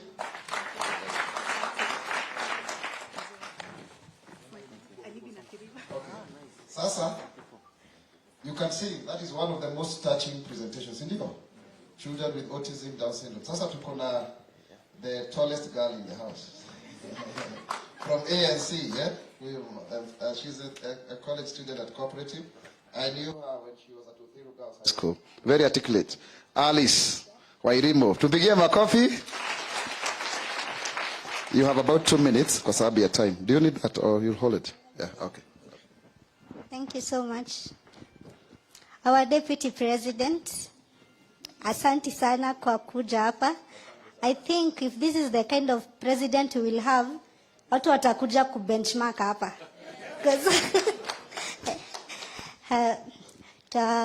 Baba wangu wa siasa, His Excellency Bazu mwenyewe Musalia Mudavadi, Honorable Mutua, and all the protocol observed. My name is Alice Weri-Mombere. I'm a student at the Cooperative University of Kenya. I know so many people ask me, kwani walemavu husoma? Walemavu husoma. I'm taking my second course ya IT. I've done HR. Now I'm taking my second course ya IT. So walemavu husoma. So I'm here to talk about the issues on students. But kuna kitu moja inanishangaza. The fifth, kwani tulikuwa na wewe? Because what I have here, it's what you just said. When you stood here, hadi nilikuwa nauliza, like, kuna connection ama what is happening? Because you just said exactly, hadi nikashanga, like, are you presenting on my behalf? But I will just repeat them, kidogo kidogo. So my first point. I'll be happy to present on your behalf. So my first point, when I was told I'm going to present, it was yesterday at around 10. So I just sat down and asked myself, I'm a student. Like, what have I seen? What has others gone through that I can come and present here today? And my first point was about the vocational skill certificate. You see some students get the vocational certificate, but it is unfortunate it is not recognized. You just get the certificate, you stay with it at home. You can't like seek for a job. The certificate is not recognized, which is very sad because we have people who have done maybe weaving, and they can do that. That is a job. It's an opportunity to get a job. But what happens? You just get your certificate and stay at home, just because it's a vocational training. The fifth, angalia hapo. The other one. All schools should become inclusive. We don't want to increase the special schools. Tutaki all schools, and it should be compulsory, because like if we make all schools inclusive, we won't have students traveling for long distances just to access the school. The parents will stay with their children because they can access a nearby school. That's the kind of schooling that we want. And you've talked about that. Sana jo your point kofiti. So another one, increase capitation for students with disability. Yes, the capitation is there, but I think you should increase the capitation. Yeah. You're right. You're right. You're very right. You're very right. And then there is this issue, lack of adaptive desks and seats for persons. Like example, I'm 2 feet tall. I think I'm the tallest in the building, but it feels nice. So, like, you know, when you go to some schools, you find that you cannot access the desk because maybe they are too high, and maybe if you are seated, your legs will just be hanging. Kidogo kidogo wanguke, unaona. So I would like you to make sure like there's inclusivity, because there's somewhere I went and it was a lecture hall. I had to kneel to write. Some people are seated, but I had to kneel ndio nifikie meza to write, and it took 2 hours. So after that watu wanatoka and I would feel like na nimechoka because I was kneeling, they were seated. Yeah. And then, since I'm a student and I'm also a leader, inclusion of students with disability in the politics, especially in the university, it should be compulsory, because you find out that there is that structure from the president going down, and you find that there is nobody to represent people with disability. Na tumesema walemavu wanaenda shule, so we are there in the university. So I think it should be a policy. Constitution, the school constitution should have that part. Kama ina hiyo part haija comply, I think, yeah, for me. Huh? And then, my last part, lack of adequate teaching and learning materials, for example, screen readers for the blind and the hearing aid for the deaf. I think hiyo tunaweza peleka hapa kwa increased capitation. If you increase capitation, we'll not have lack of adequate teaching. Yeah, so that is what I had. I know I've just repeated what you had said, but sini sawa.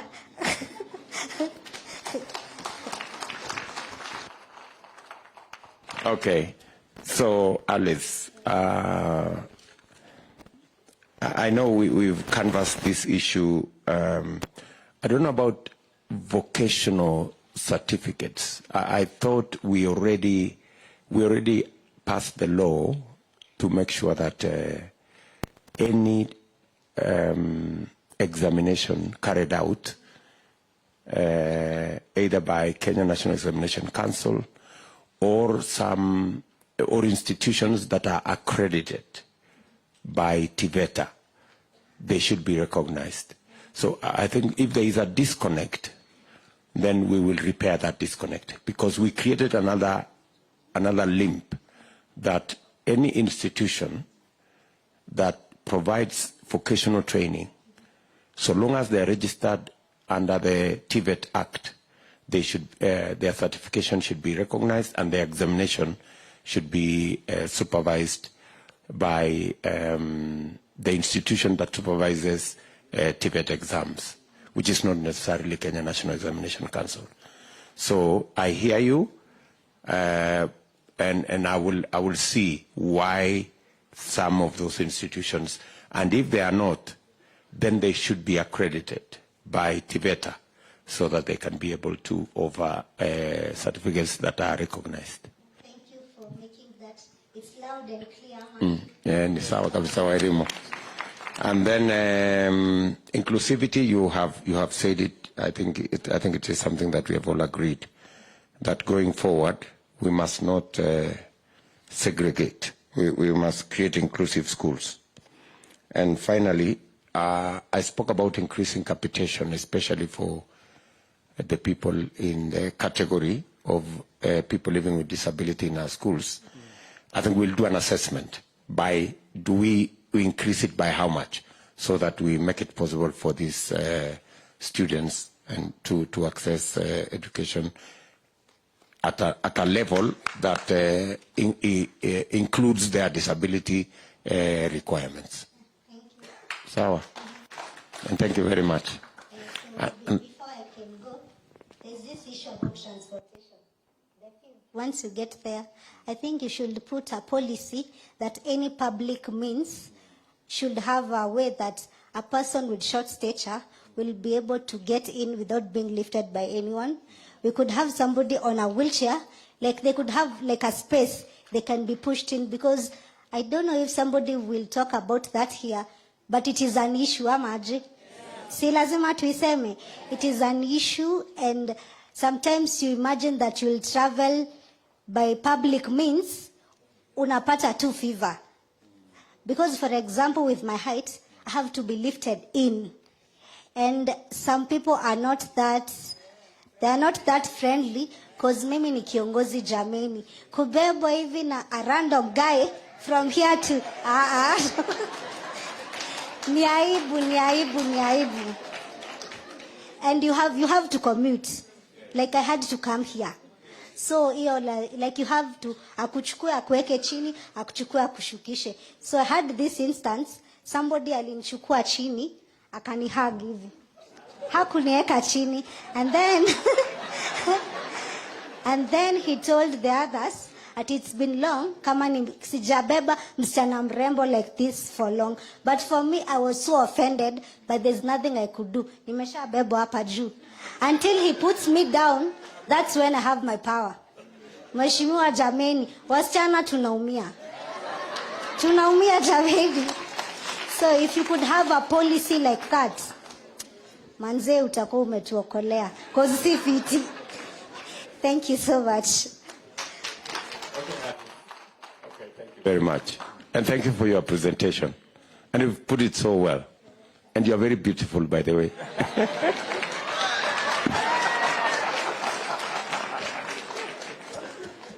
Urembo tunaye. Sasa lazima tuulize ma-DVD alimtoa wapi akamweka akakuwa menta hapo karibu na mdagani. Na Moses Oburu na kutambua, tupigie Moses Oburu makofi. Takuja baadaye hapo. ANC in the house. Situko. Na pia Madam Pet. So, mpofu number 1, please. Aki tumekaa, aki tutaendelea tu. Mkiwa na kanywa, ukila mtu dakika zake 2, mambo ya arts na sports. Na nafikiri Mugambi wote sasa tumalizie hapo, alafu wamama sitawafungia nje tafadhali. So Jackie Hongi, wewe ndiye kiongozi wa mama wa walemavu. So utakuja hapa which haitaweza kuingia hapo, lakini you can do that ukiwa flanked by pet. Ndio fanye hivyo. And I really want to appreciate wale wengine ambao tulikuwa tuna program ndefu. Lucy Watuko, simama tukupigie makofi Lucy. Lucy, tupigie Lucy makofi, thank you very much. Kuna mama ambaye anafanya ukulima mzuri, Victoria Lai kutoka Elgeyo Marakwet, tupigie makofi. Na pia Miriam Opondo aliongea wakati wa Women's Charter. Miriam, sorry. Piga makofi Miriam, she's there for us. Aliongea wakati wa kina mama. Kwa sababu ya muda, na tunafaa kusikia pia viongozi wakituzungumzia, si ndio? So tusikie hawa wasanii wetu hapa, then wamama wamalizie hapo, alafu tuende hiyo next nyingine. So nani anaanza? Mugambi.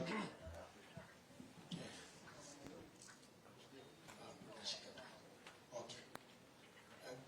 Good afternoon, everyone. Good afternoon, Mugambi. God's timing is the best. Your Excellency, the undisputed 5th President of Kenya,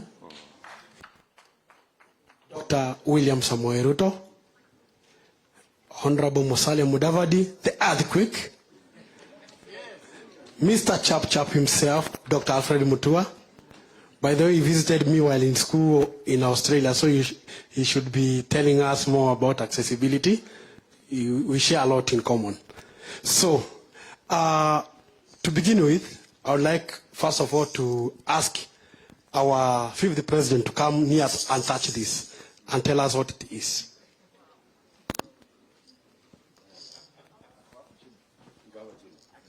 Okay, wacha nikuja hapo chini pia.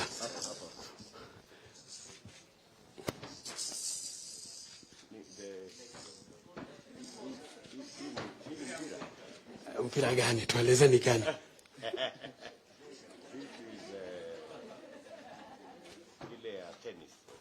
Umenoa. Jaribu tena.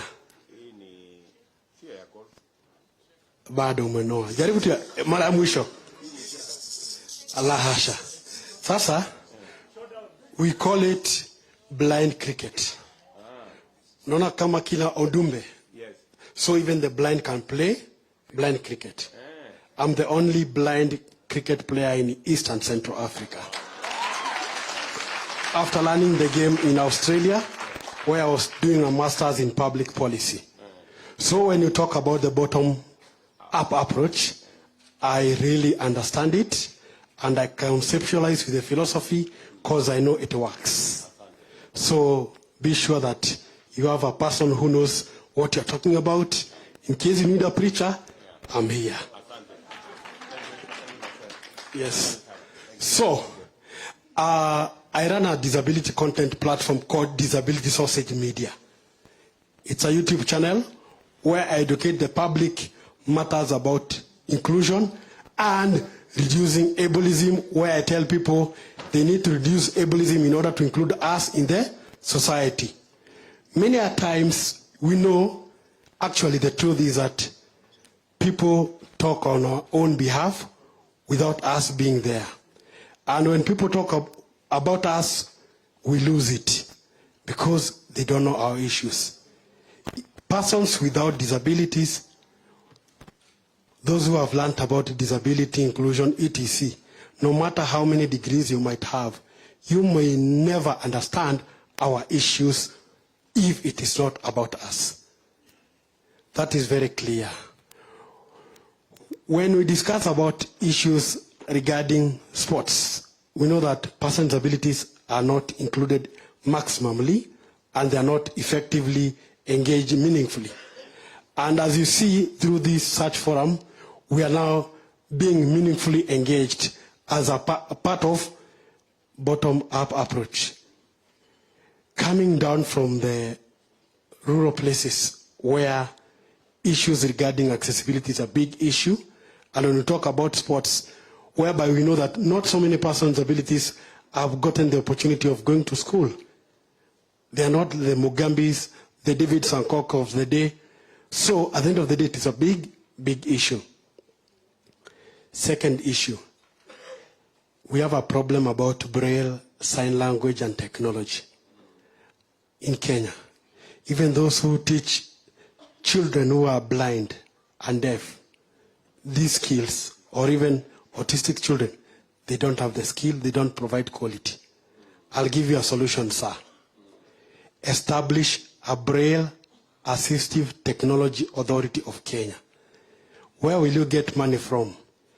From the ICT ministry, you can borrow at least 500 million to establish such a thing there, because money is already there. The issue is now establishing that a thing, and then we have the policy in place and have the people with disabilities who can come and lead the process and provide the right man skill. And if it's not there, you can also import. Because we know that at this era which we are in, as blind persons with autism who need extra technology deserve to have quality, not just ile ya China, hapana. Tunataka ku have quality. Personally, I'm a digital innovator. I have developed an app called Kwamacho, since I'm interested in technology, which can be able to, like a person who is illiterate or even a person who is blind can be able to communicate to this device and ask for utility. So it's a question of us getting to be involved in the design. There are so many platforms like websites which are not accessible, and we really need to see all this happening. There's also issue about accessibility of roads. I can tell you that it's good that we have the Nairobi Express Highway, but I can tell you it is inaccessible. Simply because we have the laws, but implementation was very poor. Giving an example, as you go to Westlands at Mandanta, you're supposed to cross to the other side. But it is a bridge with stairs. So at the end of the day, if I'm a person who is blind who would love to walk there, I cannot walk. If I'm on a wheelchair, I cannot cross the other side. So which means when they were doing practice, they never did what we call accessibility audit to ensure that they built ramps on the road. On your way to Kenya Institute of Curriculum Development, the same agony is facing persons with disability because they are built stairs there. So at the end of the day, even if you have a wheelchair or a white cane, you can never cross. I also would like, as I finish, to say that issue about inclusion is all about the mind. And our society is judged by how it is civilized on how it includes all persons with disabilities. Lastly, about entertainment. Now, since we are talking about arts, we talk about ableism, whereby we find that we are not given opportunity as musicians, actors with disabilities to participate just like any other person. Even having TV presenters who are persons with disabilities, we are not finding them. And it's not, the problem is not that we don't have skills, we have them. Mutua can tell you he was in Australia there. I was one of the volunteer radio presenters in one of the local stations there and doing it very well, educating people in Swahili and etc. So let's grab opportunities and provide these platforms. We have skilled people within the disability. It's not that we are invisible. We are now visible. And lastly, to appreciate Sankok, and because he's a man who really has supported us in terms of communicating and also helping us to know more issues. And I would like to make a request. You know, when you prevent issues of disability, you should have something we call climate policy. Because when we have climate crisis in the country, we know that if we can be able to prevent such things in climate crisis, we'll also be preventing disability from occurring. So I believe that if you can have some points about preventing power outages, issue of water shortages, because why I really advocate for issues of persons with disabilities and the community at large is because I come from a constituency whereby water is scarce, and that's why in Meru there, we are telling the crocodile that there is no water. What we need is a captain, and since the bus is not accessible, I can show you, I came with my own adapted wheelbarrow. It's called a tandem. It's outside there.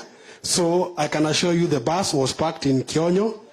So what you need to do is just to ensure that you come there. We do the campaigns for UDA and also support our UDA candidate in Igembe East, because he is a man, we are there, down there doing the work. So we also need your support, Bwana DP, so that we can enable UDA to win more positions. Thank you very much, and I believe we can share a lot. Your Excellency, sir. Habari yenu? Nyinyi wengine wote habari yenu?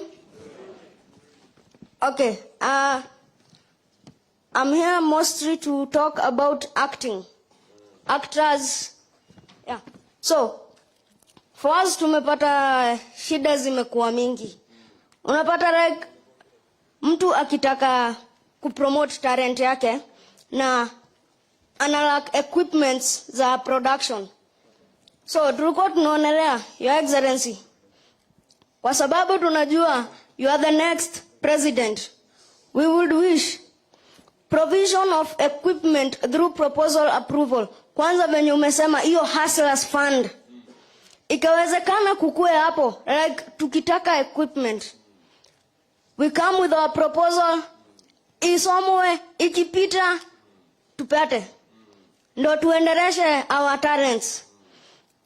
There is also lack of proper policies and laws for provisions to enable PWDs to have equal access to media. So, tunaona, if there is equality and equity to provide the provision of access to the media, hapo itatusaidia sana. There is also lack of inclusion of persons with disabilities programs in mainstream media. Like unapata like there is a program new kuwa inaitwa Marafiki.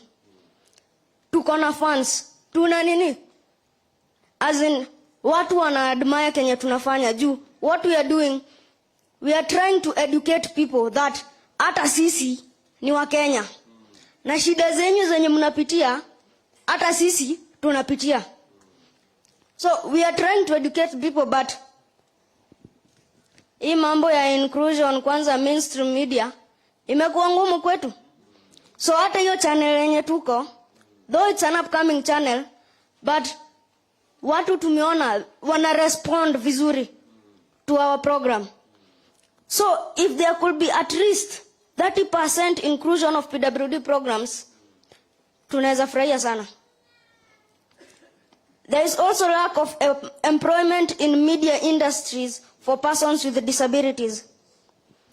Tunaonelea hapo, if media stations, they should abide by the 5% employment for qualified persons with disabilities in different sections of media, like production, journalism, news anchors, editors, marketers. The only TV stations tumeona yenye iko imefanya hiyo ni Science TV. But mainstream media hakuna. And these other zingine, Your Excellency, hata mimi mwenyewe nashindwa venye the solutions to them. Like unapata when it comes to casting, you are overlooked because we are viewed as less desirable to a viewer. Wakituona huyu ni mtu wako na nini, huyu mtu hata watu viewers watu wamtamani. So you are overlooked. We are also engaged less because of the perceived cost implications of hiring helpers for us. We are viewed as objects of ridicule and may sometimes be treated as such in entertainment industry. Ati ukiona mtu mfupi, hawa tu ni comedy, au kiwaeka hapo hata kuwe kama watchman, mtu akipita anaweza mgonga ngoto, ati juu amekataa apite. Hiyo ni joke. So wakikuweka hapo, waja kuweka hapo ati juu wewe ni actor na kuna kitu unaweza provide more. Wamekuweka hapo tu just as a joke.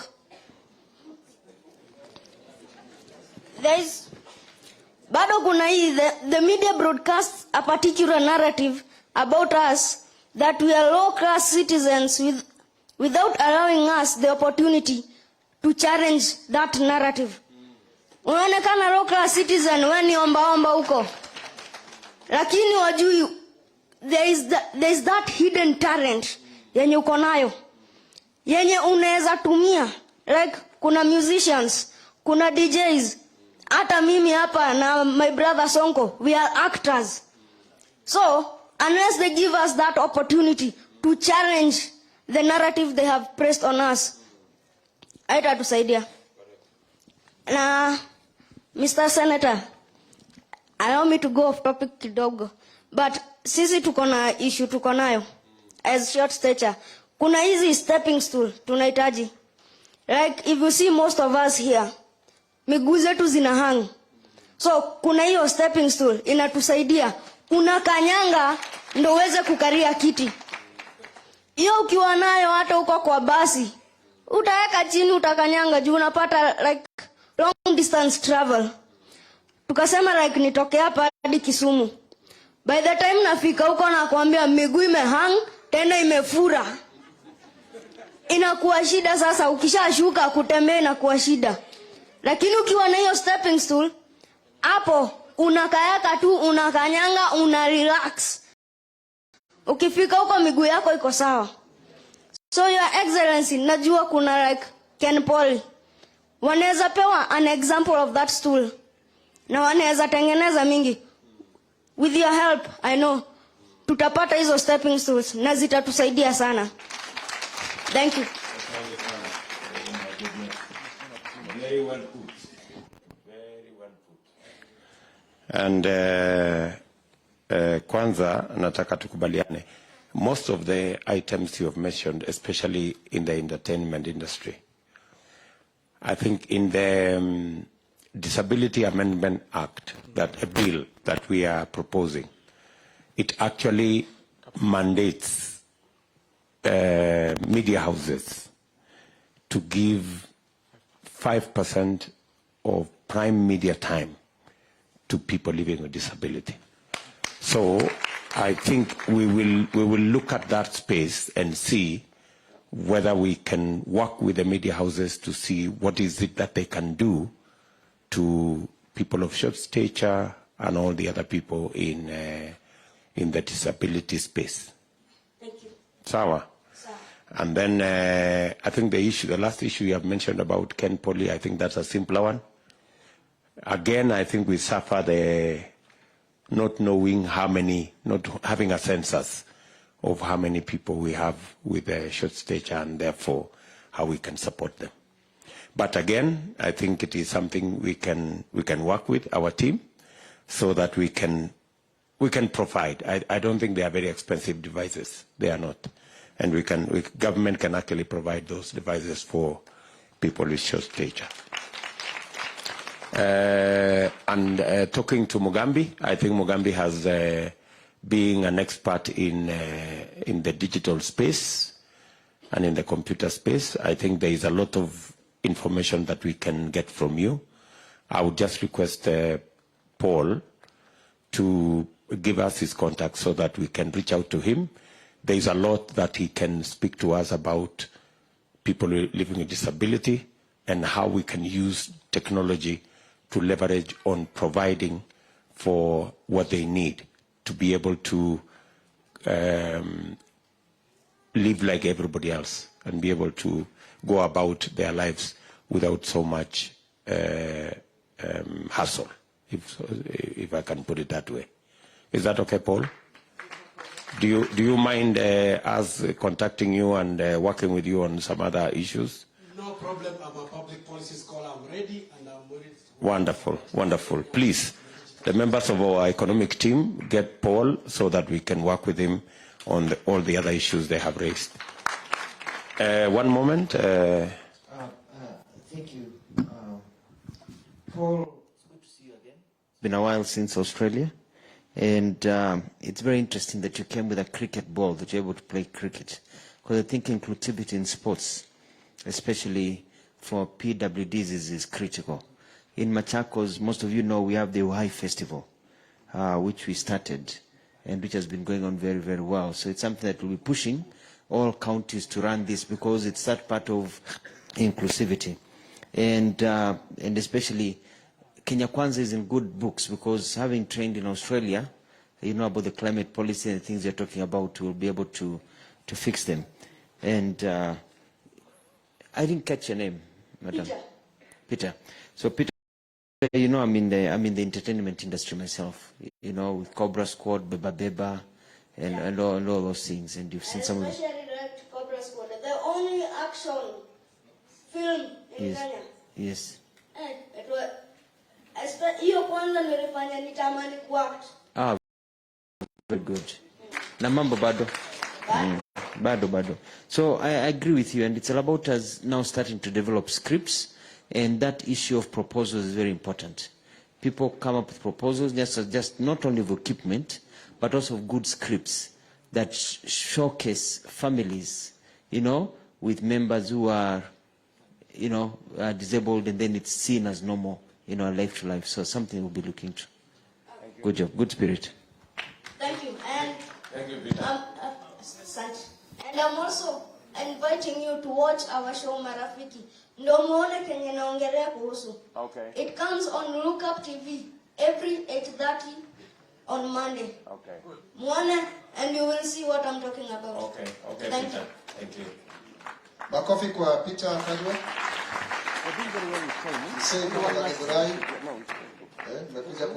So time is not on our side. Jen, please come with your wheelchair here. Uongee mambo ya mama tumalizie hapo. I know. Jen Kihungi, karibia hapo. Umalizie hapo tu. Yeah, Smollett DJ. Mzungu wa DJ. Tukona.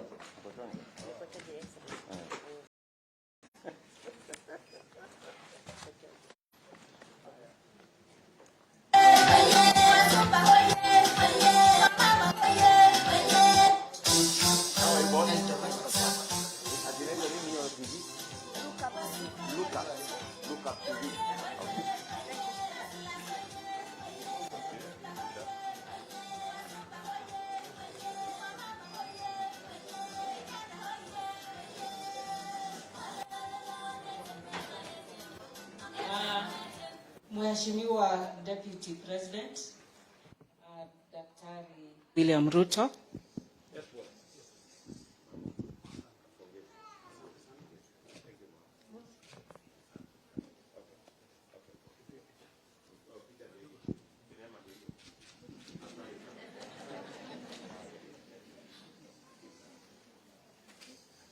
Nigoje salamu kwanza.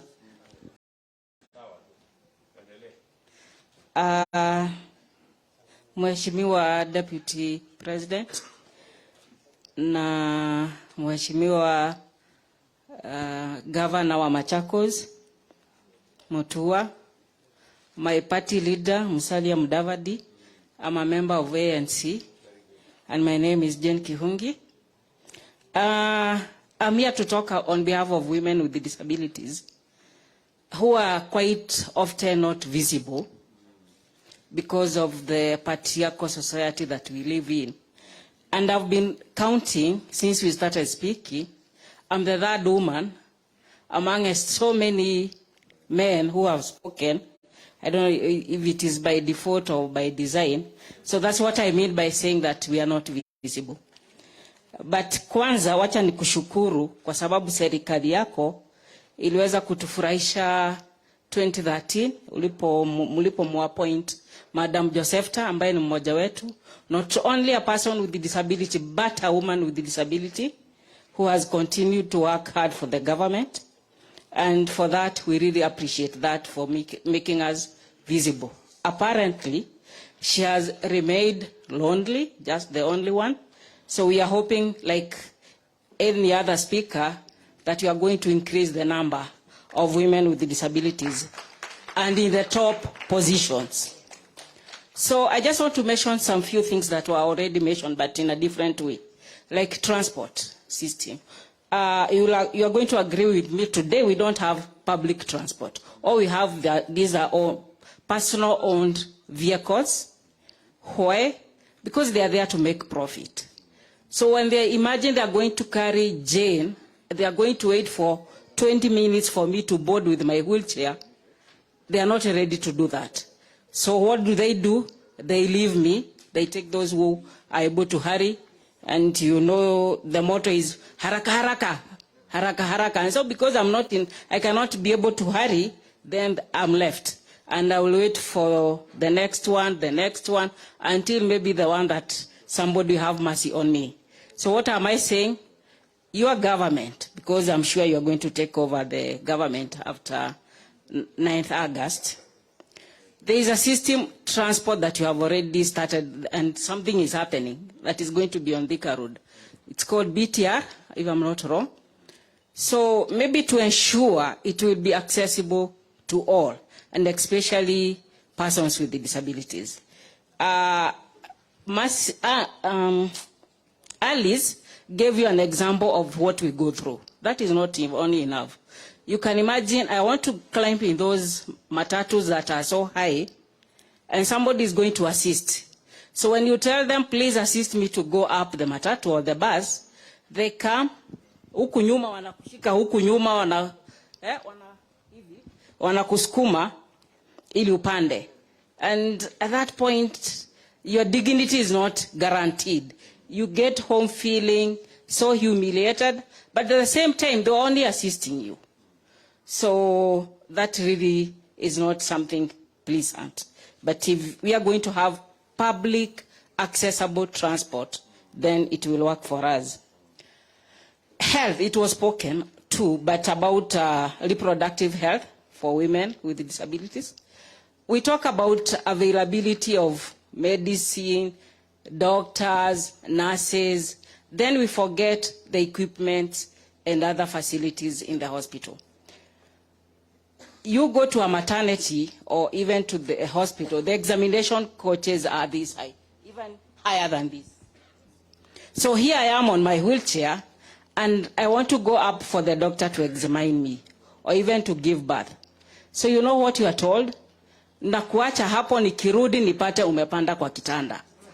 Kwa sababu hata ile ingine ukipata mimba ulipanda. And the bed is this high. So what am I going to do?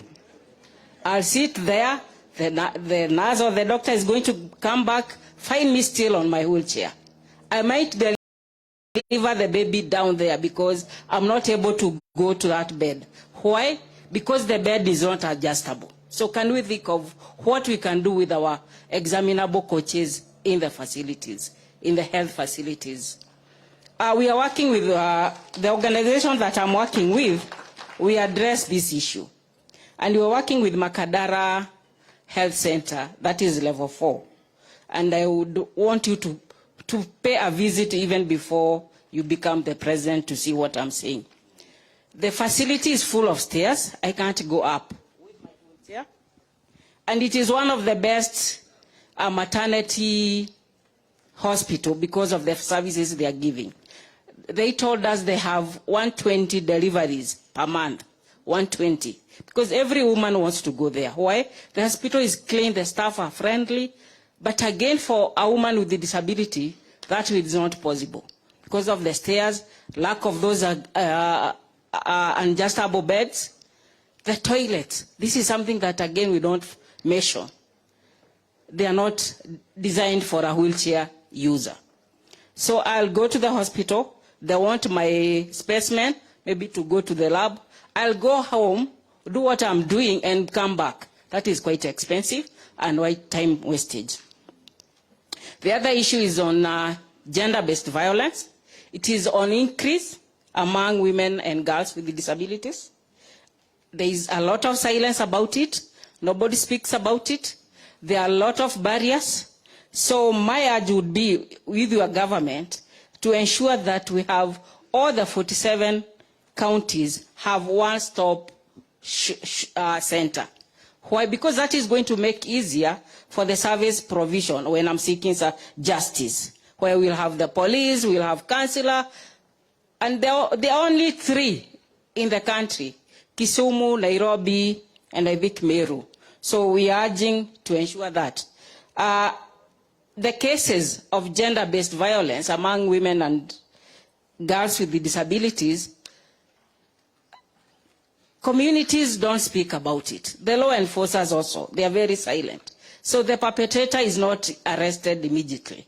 So we urge you to ensure that the chiefs, the police, do not compromise those cases, unlike today. I know that there is a women charter within Kenya Kwanza, or UDA, Kenya Kwanza. So it's just to ensure that we have affirmative action for women to make them visible. I know I'm a woman like any other woman, but I have other needs separately from that woman without disability. Like Honorable Isaac Maura mentioned, that he was brought up by a single mother. And this is when women are divorced once they give birth to a child with a disability. So you can imagine if I have a disability, or throughout my life, I'll be single. So for me to be able to be empowered, to be mentored, then there is need of those affirmative actions. So that's what I would urge your government maybe to consider. And would also say that I'm happy to have seen my party leader, Musalia Mudavadi. Are you still here? I have a problem with my sight. I don't see clearly without glasses. So, and I'm hoping we'll be able to see you at party level. Thank you. Thank you very much, Jane. Thank you for your thoughts. As you said yourself, many of the things you have mentioned had already been canvassed by your colleagues. We will make sure, we will inform our experts on the Women Charter to make sure that it is disability friendly, or it includes matters to do with women living with disability. I quite agree with you. I didn't see much of women living with disability in the Women Charter. I think we need to enrich it in that manner. And if they reach out to you, Jane, and some of the ladies here, we hope that you can be available so that we can canvass that together. You will be available. And then on the other matters, again, the issue of dignity is what you have mentioned. We must make it easier for you to go about your life without being subjected to unnecessary embarrassing situations. So again, that's something that we must build into our architecture, whether it is in road construction, building construction, and all the other things. And I think it goes along the way that we had said in every county, we will make sure that there is a disability act that will create the necessary environment for people living with disability to go about their lives uninterrupted and with ease. Otherwise, thank you very much, Mama Jane. Asante sana. Thank you. Okay. Jane, asante sana. Thank you for being very articulate and bringing out these very, very salient issues that were not easily spoken about. Asante. Asante. Makofi kwa Jane. We've come to the end of our presentations za watu tofauti tofauti. Situpigie presenters wetu makofi. That has gone very, very well. I also want to appreciate the team that I worked with yesterday, the whole yesterday. Mambo ya short notice jameni. All the wale watu tulikuwa tunafanya kazi mpaka saa 8 usiku, simameni pale, mko akina Maina, akina nani, my team, the same team that organized Kiambu County, Nyeri, wapi, tumesaidia Nairobi. Tuwapigie makofi hawa watu wangu hao. Wengine wa Mlima House, wengine wapi, from my Senate office, thank you very much. Thank you for all of the people, the leaders of the various types of disabilities, ambao mlikuja mkasaidia kumobilize watu wakafika in good time. Makofi pia. Na niwashukuru, leo hamkuitana sana vile watu waitananga mambo mengi. Si tumekuwa na mazuri kabisa? Hiyo ndio tunafaa kuwa na heshima na tunasonga hivyo. Let me finish before I give Mheshimiwa Sankoko ndiye aendelee na program hapa malizie kwamba we've done a good job in presenting ourselves. Haven't we? Tujipigie makofi. And Your Excellency, disability issues are real issues. They are not about, generalities. They are very specific. We are the experts of our own issues. We have the capacity to actually do it together. Asanteni sana na Mungu aweze kuwabariki. And by the way, kabla sijaketi, Mheshimiwa Manga alikuwa hapa, tumpigie makofi akaondoka. Na Mheshimiwa Margaret Wajiro Bishop, the incoming senator of Nairobi, ako hapa, tumpigie makofi. Karibu. Thank you very much, Your Excellency, the Deputy President and the incoming President of the Republic of Kenya. Nilikuwa nataka tu kusema jambo moja, mambo ya inclusive education and integrated. Tafadhali, unajua ukiwa na special school, umeniaka kando na walemavu wenzangu. So hata nikikuwa namba moja, bado mimi najua niko namba moja, among wale wenye wamewekwa kando. But if I become number one in a school where they are able-bodied, I will know that I may not feel, but I am also above you when we are in class. I may be disabled in the field when we are running, but I am able in class because I will be showing you homework. If I become number one, it will assist me. Again, Your Excellency, if you have a special school, primary school, you have a special secondary school, will you have a special university? Will you have a special supermarket? Will you have a special job place? Will you have a special field to play?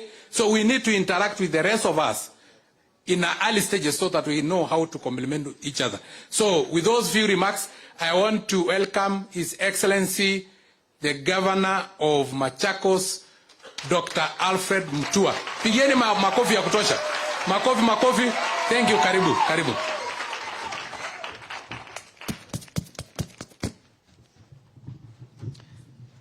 Your Excellency, Dr. Ruto, Mheshimiwa Musalia Mudavadi, viongozi wote walio hapa. Kwa ufupi sana, thank you Abdi, because now I know I have to maintain my hairstyle, because that's how I'm recognized. So thank you very much. And now I know how to call the DP when he's not looking.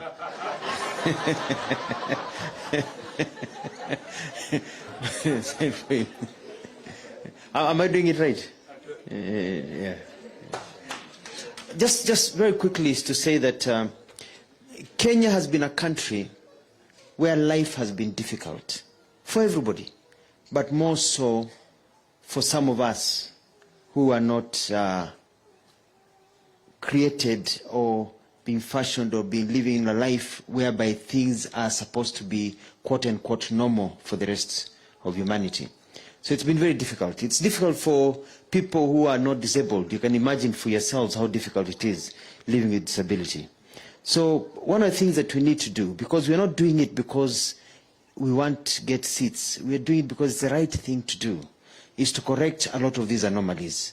Even you look at even when they build our roads, nobody thinks about sidewalks for the people walking. It's as if the country is only for the rich who are driving. You know, if you can't even have sidewalks, even for wheelchairs, there are things and accessibility. Those are some of the small things that we need to do. And then at the end of the day, it's all about money. It's about you getting more money in your pocket to be able to work, having systems that support you, because you're smart, to be able to work and make something out of yourself. You know, I tell people, I don't know that DP is aware, I've never told him, but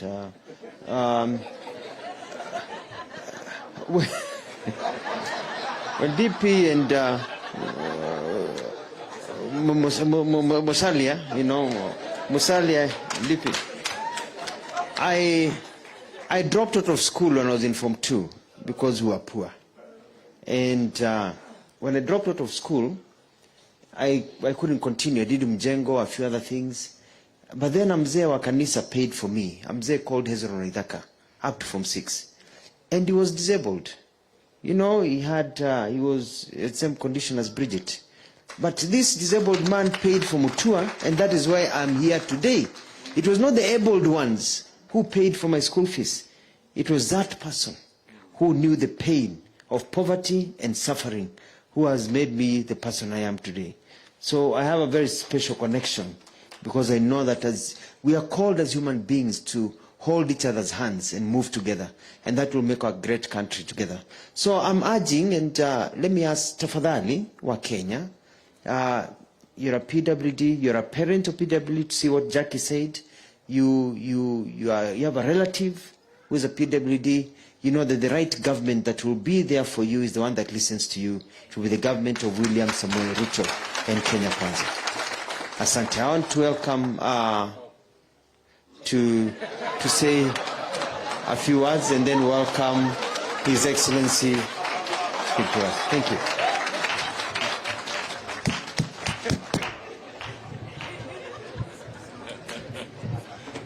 Mutua is a fast learner. Asante sana. Thank you, ladies and gentlemen who are here. I think I can only say that this morning, when a Deputy President, has been an extremely important learning process for us and for many Kenyans. And we want to thank you for all those who have made contributions in one way or the other for educating us on this. We tend to assume that we know, but the reality is that we do not know. We also just want to say that as Kenya Kwanza, we really want to build that good partnership with yourselves. Somebody said, I think it was Kihungi has just said it as well, Jen, and others, that we should move away from assuming that you are invisible. The society must know that you are there, and you're going to make serious contributions, and you're ready to make those contributions to the people of this country and beyond. Finally, as I listened to it, to this conversation here, I noticed that you did not address the impact of the cost of living. So if the ordinary man and woman is complaining of the high cost of living and the impact it is having on them, I just shudder to wonder, how many more times are you feeling the pain of the cost of living? And yet, courageously, according to Mainge, you do not want handouts, you want to stand on your own. So, let me thank you for your resilience and appreciate it and your courage that in the middle of this high cost of living, where the price of food is unbearable, where the cost of transport is now unbearable, where it has become difficult for you to feed your children, your homesteads, and to take care of your people, but you can still offer a smile and hope to the people of Kenya. I can only say thank you, and may God really touch you for these courageous moves that you're making. And we as Kenya Kwanza will walk with you hand in hand. Asante sana. May I now call on the Deputy President to come forward and conclude for us.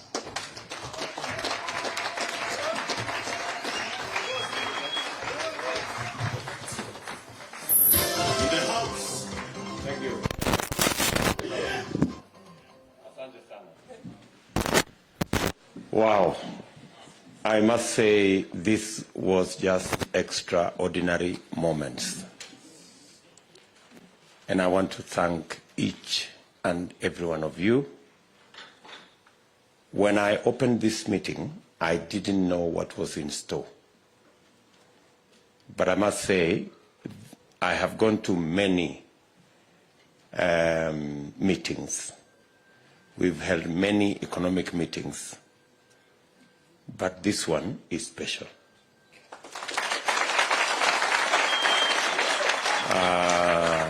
You people have changed my thinking. I live here a very different person. After sitting here for 4 hours to listen to you, you have changed my worldview on matters to do with people living with disability. I have worked many years with people living with disability, but I haven't sat down and listened the way I have had opportunity today to listen to your issues and what needs to be done. I can confirm to you that it's not going to be business as usual. Something is going to change on matters to do with people living with disability. When President Uhuru Kenyatta and I sat down to interview people, and we came across Josephta, I was really impressed about her and the way she was, and the fact that he had a master's degree, and she really wanted to move things, and she has never disappointed. So I have never regretted looking for Dr. Sankok. He can tell you that when we were looking for somebody to nominate, I called him, and he was I think he was in Nandi, and I told him, I need your ID, and this, and this, and this, and this, and even the money that was required for nomination, yeah, you will pay one day.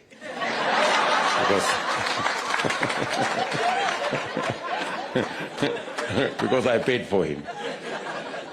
And again, let me say, he has never disappointed. And slowly, I am coming to the conclusion of what you said here, that what an able-bodied person can do, a person with disability can do better. I think that was a statement from Songo. So, good people, you have really enriched our thoughts. Ordinarily, I'm a very strong person, and I take a lot of bullets from all manner of places. But Jackie just broke me with what she said. And I want to say to Jackie, thank you very much you have really changed my worldview about people with children with autism and the whole of that space. And we will do something about it. We certainly will do something about it. So, and when the more you talked about parents and what they feel and what they go through, I remembered it took me back when a member of my family, when I was told that a member of my family had diabetes, I almost went into depression. And yet diabetes is nothing compared to the issues we are discussing here. So I know it touches very many people. Let me say that we've had a wonderful discussion, really, really wonderful discussion here today. It's been 4 hours of a great moment to discuss issues of people living with disability. And certainly it will go into your charter, and it will go into our policy, and it will go into our manifesto.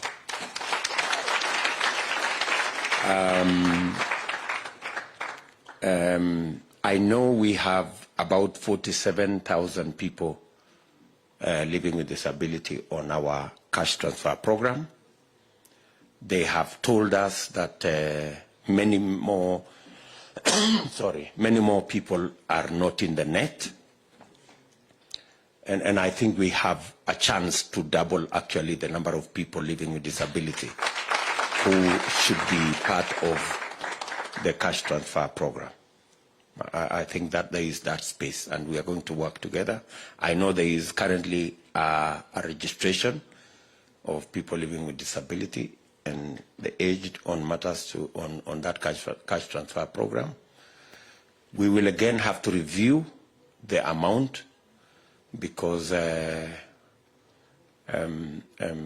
amount is something that we need to have a discussion about.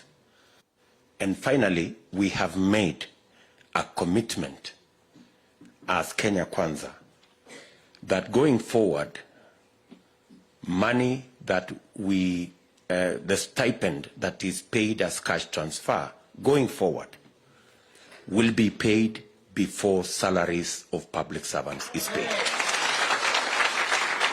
That you will not wait for 2, 3, 4, 5, sometimes 6 months before that money is paid.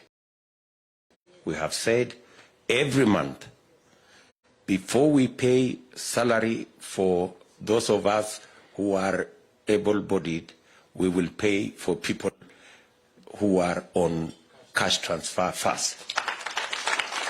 Because if there are people who need the money more than us, it is the people who are in the vulnerable space, the orphans, people living with disability, and our old men and women beyond the age of 70. So it is unfair. It is immoral, actually, for them to wait for 7 months. It's just not right. Even from a moral point of view, it should never happen. And that's why we are going to reverse the policy so that we pay before we pay salaries. And since a commitment that we have made, we will make sure. So to you people in the disability, as part of our people living with disability in our country, we're going to work with you. And you have said it yourself, that every one of us is a candidate for being a person with disability. So if there is something we can do, you're not only doing it for those who are there now, but you're doing it because you can easily become a candidate also and end up in the same space. So again, thank you very much. I think we have had a wonderful discussion. Thank you for speaking candidly and speaking forcefully and knowledgeably about what you have said. You understand what the situation. And I now agree more than ever that it is the wearer of the shoe. that knows what goes on. Right? Like, you know, we thought we understood certain things, but listening to you, we've completely changed our views. So to all of you, asanteni sana. I think you will excuse us. We have to go to attend another meeting in Kajiado. And straight from here, I am going to look again at our nominations list. Having listened,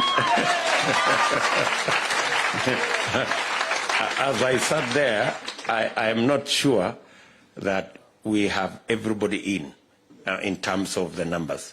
So I will again call my Secretary General, have a meeting tomorrow, and look at that list again. Because I think there is a wealth of experience that we will miss if we don't have you in. I also want to agree with my brother Musalia Mudavadi that we have a serious challenge in the country. The cost of living is hurting many families in Kenya. Many people cannot afford a meal. And it is a crisis in Kenya today. The cost of living, it has never happened that the price of unga has crossed the 200 shilling mark. In 2018, a 2-kilogram pack of unga was 75 shillings. And millers were threatening to make it 100 shillings. And we had to do all manner of things for it not to get there. Today, it's not 100 shillings. It's double. It's 200 shillings. So 200 plus. So we have a crisis. And this crisis did not just happen. You know, when we kept on raising issues that we shouldn't go the route of handshake and BBI and that corner, that we should have stuck to implementing the Big Four plan, which had critical components on food security and expansion of agriculture. Unfortunately, because we did not implement the Big Four, because we did not implement our program on food security, and in that whole confusion, we removed, or the subsidy on fertilizer was removed. That is why we have a crisis today. So this is not a crisis that just happened. It is a crisis of failure to do the right thing right from the beginning. And therefore, we must be careful on how we move into the future. That we must avoid the sideshows, we must avoid personality issues, and we must stick to the program that will transform our nation. And I want to assure you, as people living with disability, as I do the rest of Kenya, that as we go into this election, we must buy into the plan that will turn around our country. And that plan is with Kenya Kwanza. So, asanteni sana. I wish you well. Let me ask my sister Margaret to come, say a few things on behalf of our Nairobi team. I had requested them to be available. And Margaret, if it's okay, you can also pray for us. Karibu.